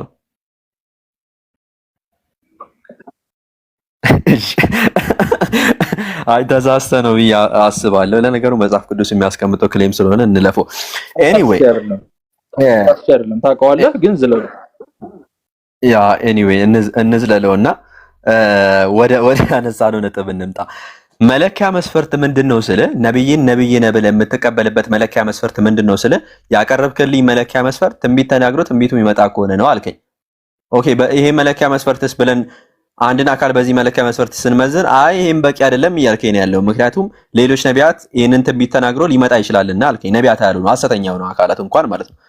እንደዛ ከሆነ ዘንዳ ይሄ መለኪያ በቂ መለኪያ አይደለም። ሌላ በቂ የሆነ የምትለይበትን ሊትራል መለኪያ ስጠኝ። በዚህ እኮ መለየት አትችልም ማለት ነው። አንድ አካል whether he is a prophet he is not a prophet የሚለውን መለየት አትችልም። ስለዚህ መለኪያ መስፈርት ስጠኝ።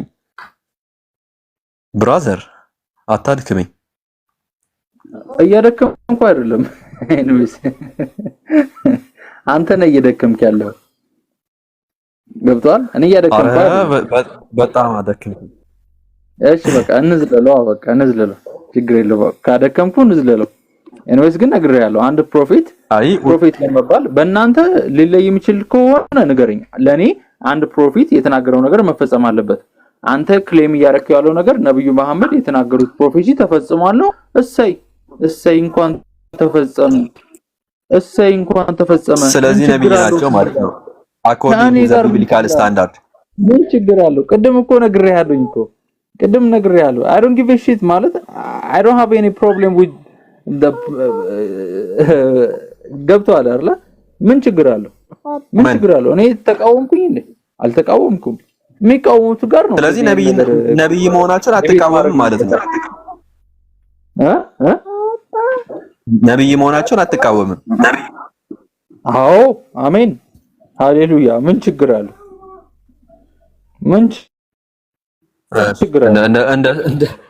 እንደዛ ከሆነ በቃ ከአንተ ጋር አንድ አምላክ ነው። ምን የተለየ ፖሊቴስቲክ የሆነ ሃይማኖትን አልሰበኩ። እግዚአብሔር ሶስት ነው፣ አንድ ነው፣ ሚስጥር ነው ምናምን የሚል ነገር የለባቸውም። አምላክ እግዚአብሔር አንድ ነው፣ አለቀ። ከኔ ጋር የሚያከራክራችሁ ነገር እኮ ነው ግራ የሚገባኝ ነው። ከኔ ጋር የሚያከራክራችሁ ነገር ነው። የቀረ ሻሃዳው አመያዝ ነው። ከዛ በኋላ ከጃቢር ጋር ሄደ ጀለቢያንም በዛው መቀበል የቀረ ሌላ ምንም የቀረ ነገር የለም። እቺ ደግሞ በሂደት ትመጣለች። ኤኒዌይ መከራከሩ ራሱ አስፈላጊ አይደለም። በጣም ይቅርታ አያስፈልግም። እኔ እኮ ብዙ ጊዜ ነገርኳችሁ።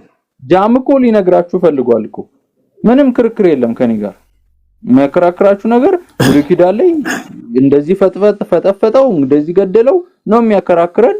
እሱ ሌላ ታፍሲር የሚያስፈልገው ነገር ገብቷል። ስለዚህ በሚያከራክር አሁን ዛሬ እነዛን ሰዎች አጣችሁና እኔ ላይ የላችሁ መወጣት የለባችሁ። ገብቷል። ችግር የለውም። በቃ እኛ እልህ እየተወጣን ሳይሆን እዚህ ጋር ያለ ነው። ኤኒዌይ ሲሪየስሊ ስንመጣ ነፍስን ለማዳን ነው። ላይክ እኛ ብቻ ድነን ሌሎች ሰዎች ደግሞ ጀሃነም ሲገቡ ማየት አንፈልግም። ለዛ ነው እዚህ ጋር ያለ ነው።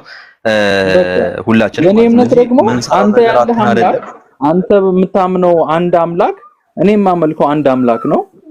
እኔም ነፍሴ አልጠፋችም። ገብቷል? የኔ እምነት ይሄ ነው። እኔ አንድ አምላክን ስለማመልክ ነፍሴ የጠፋችሁ እንዴት መሰለህ? ኖ እንደዛ አትበለኝ፣ እንደዛ አትበለኝ። እኔስ አመሰግናለሁ። ትእዛዛት አሁን ለምሳሌ የአምላክን ትእዛዛት አንዴ ልንገርህ። አሁን ለምሳሌ አንድ ሰው አምላክ አዞት ያ አምላክ ያዘዘውን ሙሉ ትእዛዛት ካልፈጸመ ኦብቪየስሊ ጀሃነም ነው የሚገባው። አምላክ የሚያዘውን ትእዛዛት የማይፈጸም አካል አምላክን አሻፈረኝ እያለው ስለሆነ ጀሃነም ነው የሚገባው። ይሄንን የምትቀበለው አስተምሮ ነው አይ ቲንክ ሶ። አምላክ ካዘዘው ትእዛዛት ውስጥ ነቢያትን ጀሃነምና በገነት አላምንም። እሱ ሌላ ጊዜ እንከራከርበታለን። በገነትና በእንትን አላምንም። ኤኒዌይስ በዛ አላምንም። በል አንተ ብዙ ትላለህ።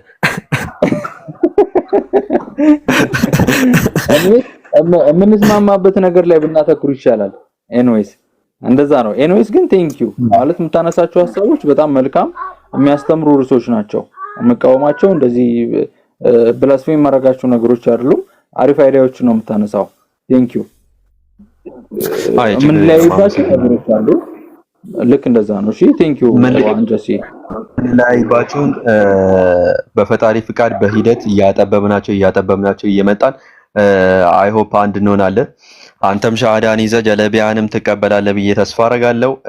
መልካም ቀን፣ መልካም አዳር ይሁንልህ። አይ ቲንክ ኢትዮጵያ ውስጥ ካለህም ማለት ነው። አይ ኦኬ አይ ቲንክ ጌች ቅድም ለምን እንደወጣ አላውቅም። ምን ሆነ ጌች ቅድም የወጣው?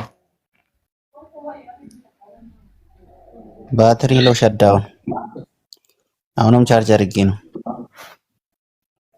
እሺ ዩር ባትሪ ዳይድ። ኦኬ ኤኒዌይ ቀደም ምን ብለህን ነበረ? ሮምን ያጠፏት ሙስሊሞች ናቸው ብለህን ነበር አይደለ? አዎ ኦቶማን ኢምፓየር ነው እያሉ ሶ ሙስሊሞች የአምላክ መንግስት ናቸው?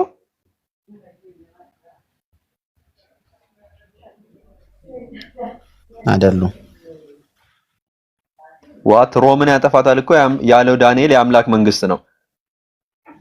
የአምላክ መንግስት አይደለም ሮምን የሚያጠፋት ካልክ ደግሞ ከዳንኤል ጋር ግልጽ ጦርነት የከፈትክ ነው ያለው ማለት ነው።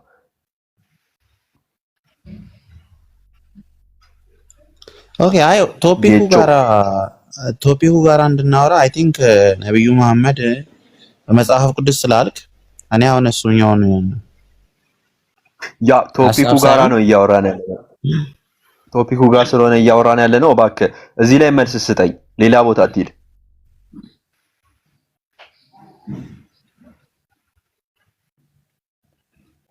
ጌች ምንድነው ያልከው? ዝም አትበል። ያ ዳንኤል ሮምን የሚያጠፋት የአምላክ መንግስት ነው አለ። ሙስሊሞች ደግሞ አንተ ደግሞ ሮምን ያጠፋት የአምላክ መንግስት ሮምን ያጠፋት ሙስሊሞች ናቸው አልከኝ። ታዲያ በዚህ መሰረት የአምላክ መንግስት ነው ወይ ሙስሊሞች የአምላክ መንግስት ናቸው ወይ? አይ የአምላክ መንግስት ሜታፎር ሊሆን ይችላል ወይ ሲምቦሊ ፊገራቲቭ ሊሆን ይችላል። አይ ዶንት ኖ ጥቅሱን እኔ በደንብ አላውቀውም። አይ ዶንት ሃቭ ሊሆን ይችላል። ስለዚህ አያችሁ ጋይስ ተመልከቱ በደንብ አንድን ጥቅስ እንዴት ነው ኢንተርፕሬት የሚያደርጉት? ልክ ያን ነገር እስልምና ወር ነብዩ ሰለላሁ ዐለይሂ ወሰለም ያንን ትንቢት አሟልቶት ሲያገኙት ምንድነው የሚያደርጉት? አይ በቃ ይሄ እንደዛ አይሆንም። ምን ይሆን ይችላል? ምሳሌያዊ ሊሆን ይችላል፣ ፍካራዊ ሊሆን ይችላል። እያያችሁ ነው አይደለ? ተመልከቱ። ልክ ለነብዩ ሰለላሁ ዐለይሂ ወሰለም የሆነ ትንቢት ፍጻሜውን ሲያደርግ እንደዚህ ነው የሚደረገው። ከዚህ በፊትም አሁን አንተ ያነሳውን እንትኖች አሁን አንተ አንድ ነብይ ትክክለኛ ነው ወይስ ነብዩ መሐመድ ትክክለኛ